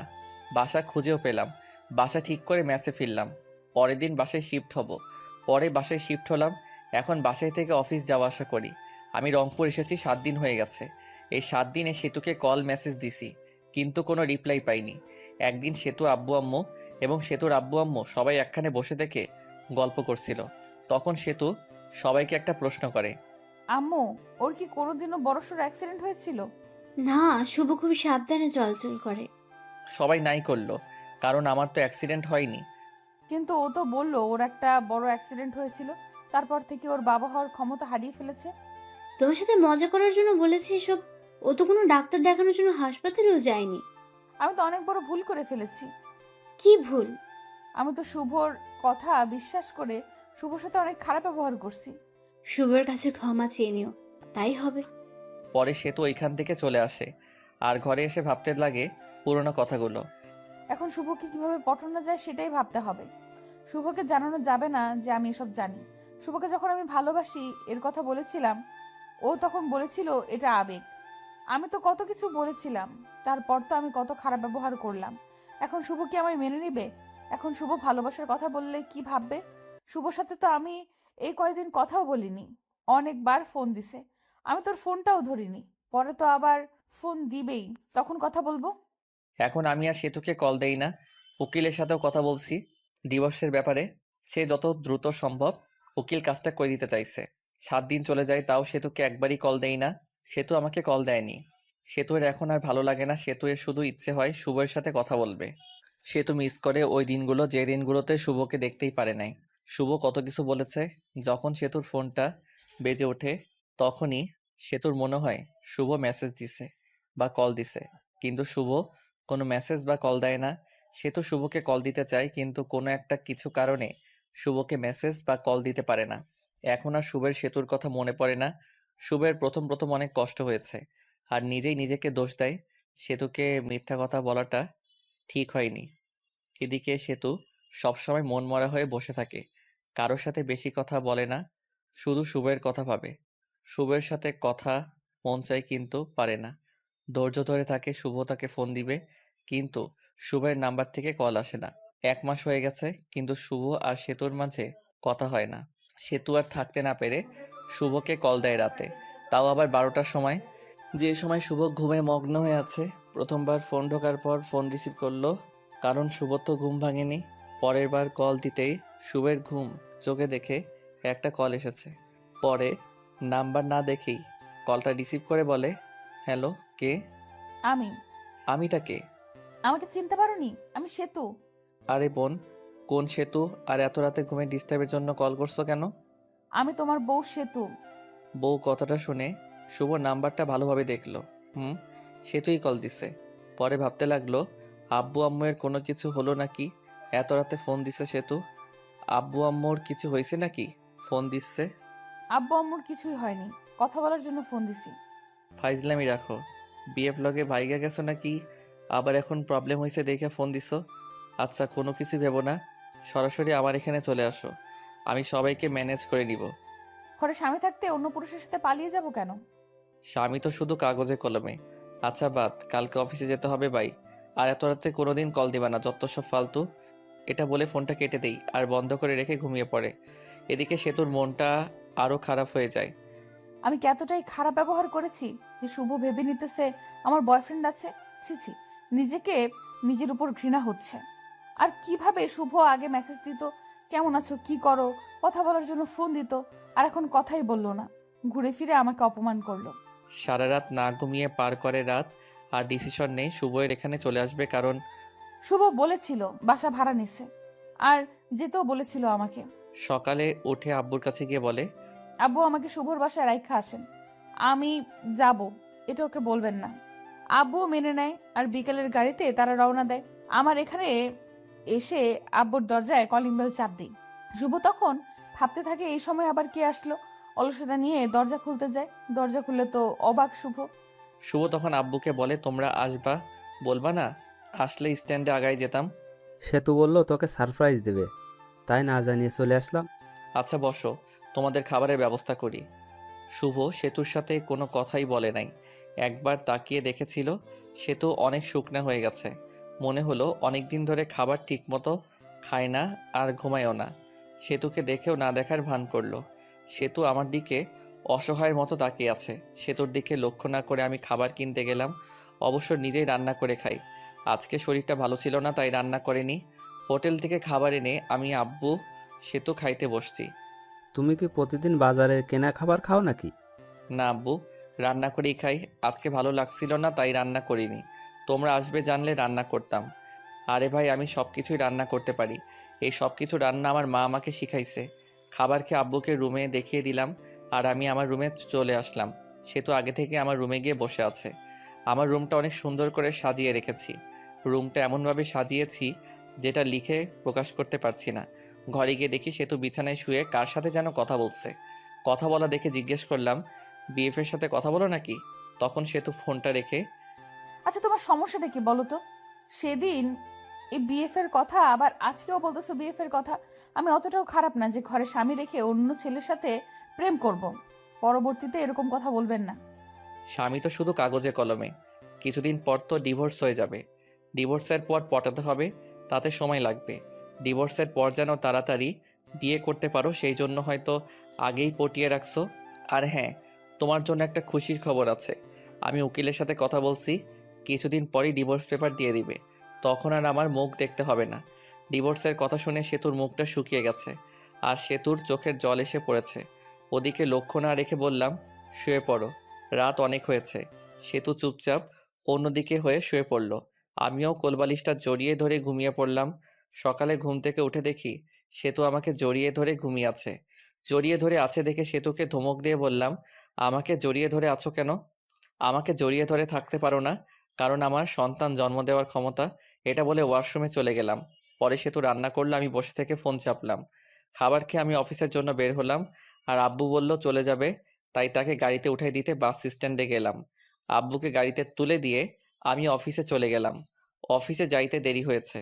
অফিসে গিয়ে ডেস্কে গিয়ে বসতে বসতে পিয়ন এসে বলে গেল, ম্যাডাম যাইতে বলছে। ম্যাডাম অনেক দিন পর আসলো। পরে গেলাম, জিয়ে নাম ধরে ডাক দিলাম, আফরিন কেমন আছো? ভালো। তুমি কেমন আছো? আর অফিসে আসতে দেরি করলা যে? আব্বু সেতুকে ডাকতে এসেছিল, আমি আব্বুকে গাড়িতে তুলে দিয়ে আসলাম, সেই জন্য দেরি হলো। ও, তোমার বউ এসেছে? কালকে আমার জন্মদিন, সেই জন্যই আসছিলাম তোমাকে দাওয়াত দিতে। সো সেতুকে নিয়ে চলে যাবা। আমাদের বাড়িতে না গেলে কিন্তু আমি কেক কাটবো না বলে দিলাম। আরে তোমার জন্মদিনে আমি না যাই, আমি তো আগেই যাব। হাসিটা অনেক সুন্দর। ঘরে বউ রেখে আরেকজনকে ইমপ্রেস করার চেষ্টা নাকি শুভ সাহেব? না, যেটা সত্যি ওটাই বললাম। হুম, আমি তাহলে কাজ আছে। ঠিক আছে, যাও। পরে এসে কাজ করতে লাগলাম। কাজ করা শেষ করে দুপুর টাইম হয়েছে, তখন ফোনটা বেজে উঠল। ফোনটা হাতে নিয়ে দেখি সেতু কল দিছে। রিসিভ করার ইচ্ছা না থাকা সত্ত্বেও কলটা রিসিভ করলাম। হ্যালো, কে? আমি। ফোন দিছো কেন? দুপুরে খাবার খাইছো? খাইলেই কি আর না খাইলেই কি? আমার অনেক কিছু। তোমার সাথে কথা বলার সময় নাই। এটা বলে ফোনটা কেটে দিলাম। আপনারা ভাবছেন সেতুর সাথে এরকমভাবে কথা বলছি কেন? সেতু যেদিন আমাকে মরে যাওয়ার কথা বলেছে, সেদিন থেকে সেতু আমার মন থেকে উঠে গেছে। মনে থেকে একবার উঠে গেলে ওই মনে ওই মানুষটিকে বসানো যায় না। দুপুরের খাবার খেয়ে আবার কাজ করা শুরু করলাম। কাজ শেষ করে বাড়িতে গেলাম। যাওয়ার পর সেতুকে বললাম, আমি কিছু কেনাকাটা করে যাব, তোমার কি কিছু লাগবে? হুম, আমি একটা নতুন ড্রেস কিনবো। আমি ফ্রেশ হয়ে আসতে আসতে তুমি রেডি হও। আমি ফ্রেশ হয়ে এসে দেখি সেতু সুন্দর করে সেজে বসে আছে। সেতুকে ঠিক হলুদ পরীর মতো লাগছে। সেতুর দিকে হা করে তাকিয়ে আছি। সেতু বলল, ওইরকম করে তাকিয়ে থাকলে আমি ক্ষয়ে যাব। পরে আমার হুঁশ ফিরল। আমিও রেডি হয়ে বাইরে এসে রিক্সার জন্য দাঁড়িয়ে আছি। তখনই একটা রিক্সা থেকে ভার্সিটির ভালো একটা বান্ধবী নেমে এসে জড়িয়ে ধরে বলল, দোস্ত, কি খবর? কেমন আছিস? তোর তো খোঁজ খবর পাওয়াই যায় না। এরকমভাবে কেউ জড়িয়ে ধরে নাকি? মানুষ দেখলে কি ভাববে? সেতুর দিকে তাকিয়ে সেতু তো পুরাই আগুনের মতো গরম হয়ে আছে। এর মধ্যে সেতু বলে উঠল, এই ফালতু মেয়ে, এভাবে জড়িয়ে ধরে আছেন কেন? শুভ, কে রে এই মেয়ে? এই হলো। আমি হলাম ওর বিয়ে করা বউ। তুই বিয়ে করলি কবে? আমাকে একটু জানালিও না। আপনারা জানায় কি হবে? ওর থেকে 2 ফিট দূরে গিয়ে দাঁড়ান। শুভ ভাবি এরকম করে কথা বলছে কেন? ওর একটু রাগ বেশি তো, পরে তোর সাথে কথা বলিও। পরে বান্ধবী চলে গেল। ওই মেয়েটা আপনাকে জড়িয়ে ধরলো কেন? ছি ছি, আপনার লজ্জা করে না ঘরে বউ রেখে অন্য একটা মেয়ের সাথে এসব করতে? না জানি কত মেয়ের সাথে এরকম করেন। আমাকে দেখে কি লুচ্চা মনে হয়? হ্যাঁ, এর কোনো মেয়ের সাথে কি করি আর কি না করি সেটা আমার একান্ত ব্যাপার। এখন আর তোমার একান্ত ব্যাপার নাই, কারণ তোমার বউ আছে, আর বউটা হলাম আমি। তুমি তো আমাকে স্বামী হিসেবে মানোই না। কিছুক্ষণ চুপ থাকলো সেতু। আচ্ছা, আমাকে মাফ করে দাও, আগের ব্যবহারের জন্য দুঃখিত। আমাদের বাচ্চা না হলেও আমরা একটা বাচ্চা কিনে নিয়ে আসবো। আমি ভাবতে লাগলাম, সেতু এসব বলতেছো কেন? আগে তো খারাপ ব্যবহার করতো না। ও জেনে ফেলছে আমি ওর কাছে মিথ্যা বলছি। কিভাবে? মার্কেটে চলে আসছি, চলো শপিং করি। পরে কিছু কেনাকাটা করলাম, আর আফরিনের জন্য একটা গিফট কিনলাম। সেতু জামা কাপড় কিনলো। কিনে বাসায় এসে আমাদের রাখা জিনিসগুলো রেখে সরাসরি চলে গেলাম আফরিনদের বাড়ি। গিয়ে দেখি অনেক সুন্দর করে সাজানো। যদিও জন্মদিন পালন করার আমি পছন্দ করি না। আমরা বাড়ির ভেতরে ঢুকতে আঙ্কেল আন্টি আফরিন আমাদের দেখে খুশি হয়ে গেছে। সেতুকে দেখে আরও বেশি খুশি হয়েছে। সেতু আফরিনের সাথে চলে গেল, আর আমি একা একা বসে আছি, কারণ আমার পরিচিত কেউ নাই। বসে থেকে গল্প লিখতেছিলাম। অবসর সময় পেলে গল্প লিখি। তখনই একটা মেয়ে এসে বলল, আপনি শুভ ভাইয়া না? হুম, আমি শুভ। আপনাকে চিনতে পারলাম না। আমি আপনার একজন গল্প পাঠক। আপনার সাথে অনেক কথা হয়েছে মেসেজে। মনে মনে আমি তো অনেক মেয়ের সাথেই কথা বলি, সেটা আবার কে? আপনার গল্পগুলো অনেক সুন্দর। আমি তো আপনার প্রেমে পড়ে গেছি। আমার প্রেমে মানে? আসলে আপনার গল্পের প্রেমে পড়ে গেছি। এখন তো তুমি পিচ্চি মামাতো বোন গল্প লিখতেছো। এই গল্পটাও অনেক সুন্দর। শুক্রিয়া। আপনার সাথে একটা সেলফি তুলি? আমি কি কোনো ভিআইপি ব্যক্তি নাকি যে সেলফি তুলতে হবে? তুলতে হবে। মেয়েটি যেই সেলফি তুলতে এলো তখনই সেতু এসে ওই মেয়েকে একটা ধাক্কা দিয়ে ফেলে দেয় আর বলে, এই, তোমার সমস্যা কি? হ্যাঁ, এতক্ষণ কথা বলছো, ভালো কথা, তাই বলে শরীরের উপর এসে এভাবে সেলফি তুলতে হবে? ভাইয়া কে উনি? পিচ্চি মামাতো বোন আমার বউ। আপনি লিখেছিলেন সে তো আপনাকে দেখতে পায় না আর ভালোবাসে না। ভালো না বাসলে তো এরকম রিঅ্যাক্ট করতো না। এখন হয়তো ভালোবাসে। মেয়েটি চলে গেল। আমি চলে গেছি আর অন্য মেয়ের সাথে টাঙ্কি মারা শুরু করছো? এখন থেকে আমার সাথেই বসে থাকবা। রাত 11টার সময় আমি সেতু, আফরিন আর আফরিন কিছু বন্ধু বান্ধবী বসে থেকে মজা করছি। হ্যালো ফ্রেন্ডস, তোমাদের একটা কথা বলবো। তোমাদেরকে বলেছিলাম আমি কারো প্রেমে পড়েছি, কিন্তু নামটা বলি নাই। আজকে নামটা আমি বলবো। তাকে আমি প্রথম দেখেই ভালোবেসে ফেলেছিলাম। শুভ, সেতু, আমার এখানে আসো তো একটু। আমি আর সেতু গেলাম তখন। আমি শুভ, এই যে একে দেখছো, একে দেখে ভালোবেসে ফেলেছিলাম, কিন্তু ভালোবাসাটা মনে রয়ে গেছে। কারণ এই যে মেয়েটা সেতু, সেতু হলো শুভের বউ। আমার মনে ভালোবাসা মনেই রয়ে গেল। ভালোবাসা মানুষকে আপন পেলাম না। সেতু, বেস্ট অফ লাক, তোমাদের সংসার সুখের হোক। শুভরাত্রি। এটা বলে আমি আফরিন ঢুলতে ঢুলতে চলে গেল। অনেক ড্রিঙ্ক করেছে হয়তো। ওর কথাগুলো নিজের উপর নিজেরই অনেক রাগ উঠে গেল। শালার কেন যে ওইসব করতে গেলাম। চলো বাড়িতে চলে যাব। পরে আমরাও চলে আসি আর ভাবতে লাগি, সেতু কি সত্যিই আমাকে ভালোবাসে? যদি ভালো না বাসতো তাহলে তো মেয়েদের সাথে কথা বলার সময় জেলাসি ফিল করতো না। ভাবতে ভাবতে বাসায় চলে আসি। পরের দিন অফিস বন্ধ ছিল। আমার মাথায় একটা কথা ঘুরপাক খাচ্ছে, সেতু কি সত্যি ভালোবাসে আমাকে? পরের দিন অফিস বন্ধ থাকায় সেতু বলে, চলো একটু ঘুরে আসি। তুমি তো আমাকে নিয়ে একটু ঘুরতে যাও না? আমিও রাজি হয়ে যাই, ঘুরতে যাই। সেতুর সাথে ঘুরতে ভালোই লাগছিল। সেতুকে ফুচকা খাওয়াই দিছি। আরও অনেক অনেক রোমান্টিকভাবে দিনটা পার করলাম। 2 দিন কেটে গিয়েছে, কিন্তু সেতুর সাথে খারাপ ব্যবহার করিনি, বরং রোমান্টিকভাবে দিনগুলো পার করছি। হঠাৎ করে একদিন অফিস থেকে তাড়াতাড়ি চলে আসি, কারণ বাড়িতে এসে ফ্রেশ হয়ে আবার কোম্পানির কাজের জন্য বাইরে যাব। দরজায় এসে ধাক্কা দিতেই দরজা খুলে গেল। ঘরে ঢুকে দেখি সেতু মনে হয় কারোর সাথে কথা বলছে, মিষ্টি মিষ্টি হেসে। কথা শোনার জন্য কোনো রকম শব্দ না করে ওর কাছে গেলাম। জানিস, শুভ তো মনে হয় আমাকে মেনে নিয়েছে। শুভ জানে না যে আমি ওর মিথ্যা কথা ধরে ফেলেছি। আমি জানি ওর কোনো সমস্যা নেই। আমি এই কথা শুনে বুঝতে পারলাম ও সব কিছু জেনে ফেলেছে যে আমি সন্তান জন্ম দিতে পারবো না। এটা মিথ্যা কথা। আমি নতুন একটা আইডিয়া বের করলাম, কারণ সে তো আমাকে এখনো ফুলফিলভাবে ভালোবাসেনি। কোনো শব্দ না করে একটু পিছিয়ে এসে সেতুকে ডাক দিলাম। সেতু ফোনটা কেটে দিয়ে আমাকে জিজ্ঞেস করলো, তুমি এত তাড়াতাড়ি আসছো? আসাতে সমস্যা হয়েছে? না, সমস্যা হবে কেন? আমি আরো খুশি হয়েছি তোমার সাথে বেশি সময় কাটাতে পারবো। এসব বলতে বলতে সেতু এসে আমাকে জড়িয়ে ধরলো।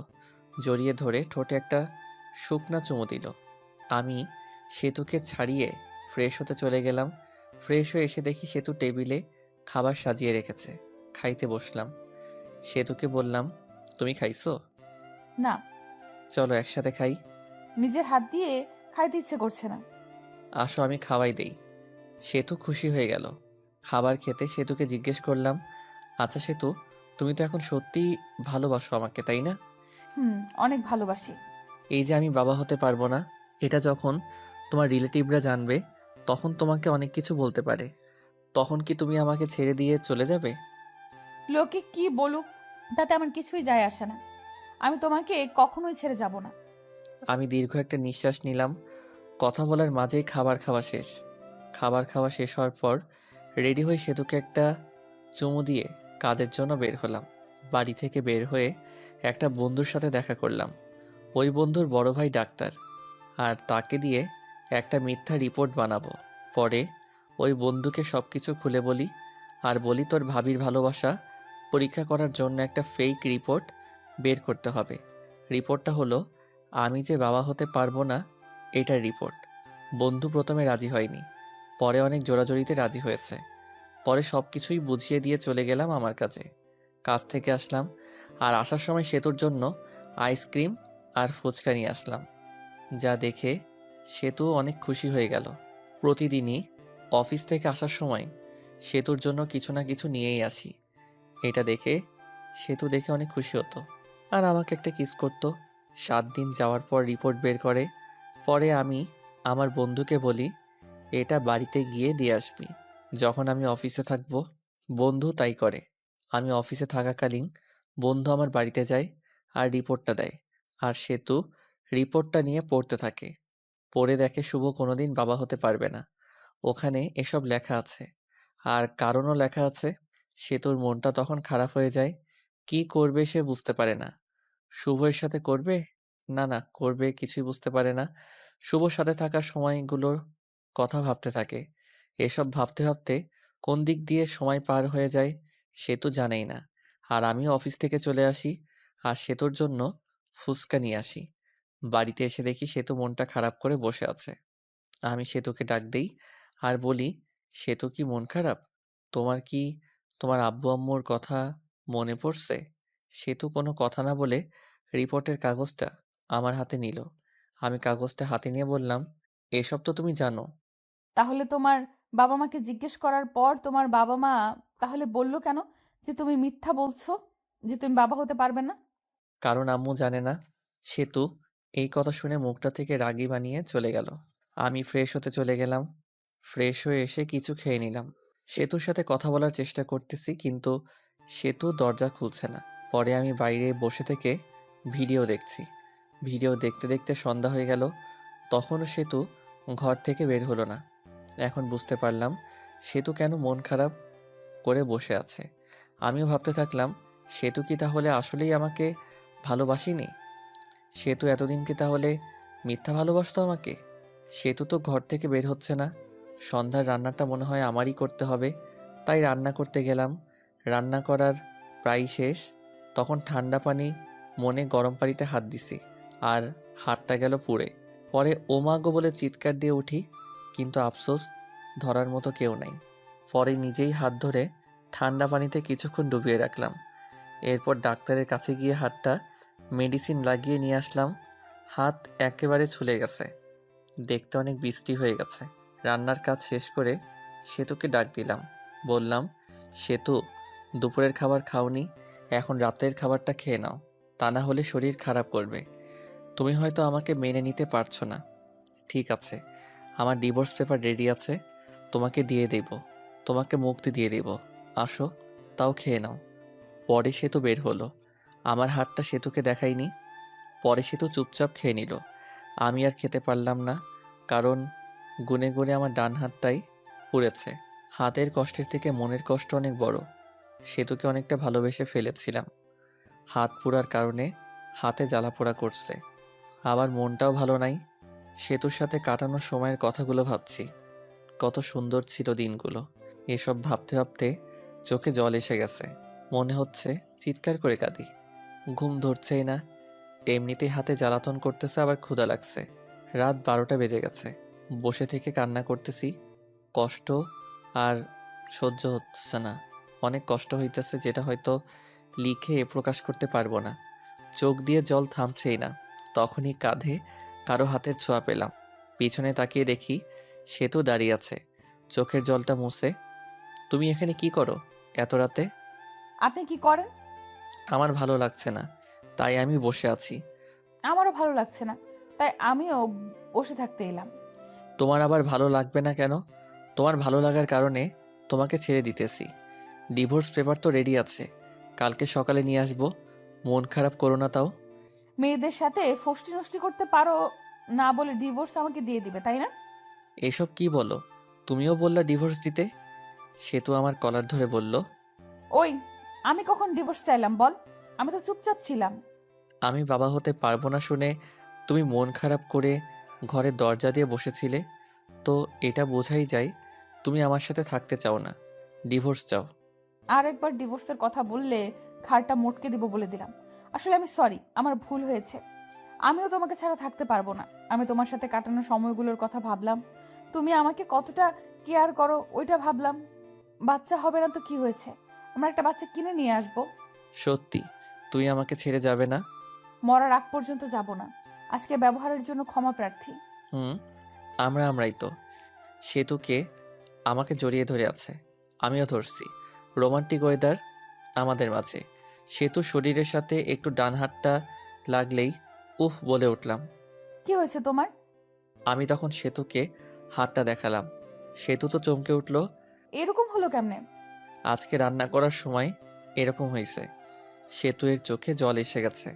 আমি আসলে সরি, আমার সন্ধ্যার সময় এরকম ভাবে থাকা উচিত হয় নাই। তোমার অনেক কষ্ট হচ্ছে তাই না? হুম তাহলে তুমি তো ভাতও খাও নাই, তাই না? হুম। পরে সেতু প্লেটে ভাত নিয়ে এসে আমাকে খাওয়াই দিল। আমি খাইতেছি আর মাঝে মাঝে হাতে কামড় দেই। খাবার খাওয়া শেষ করে আমার বুকের উপর সেতু শুয়ে আছে। আমি সেতুর মাথায় হাত বুলিয়ে দিচ্ছি।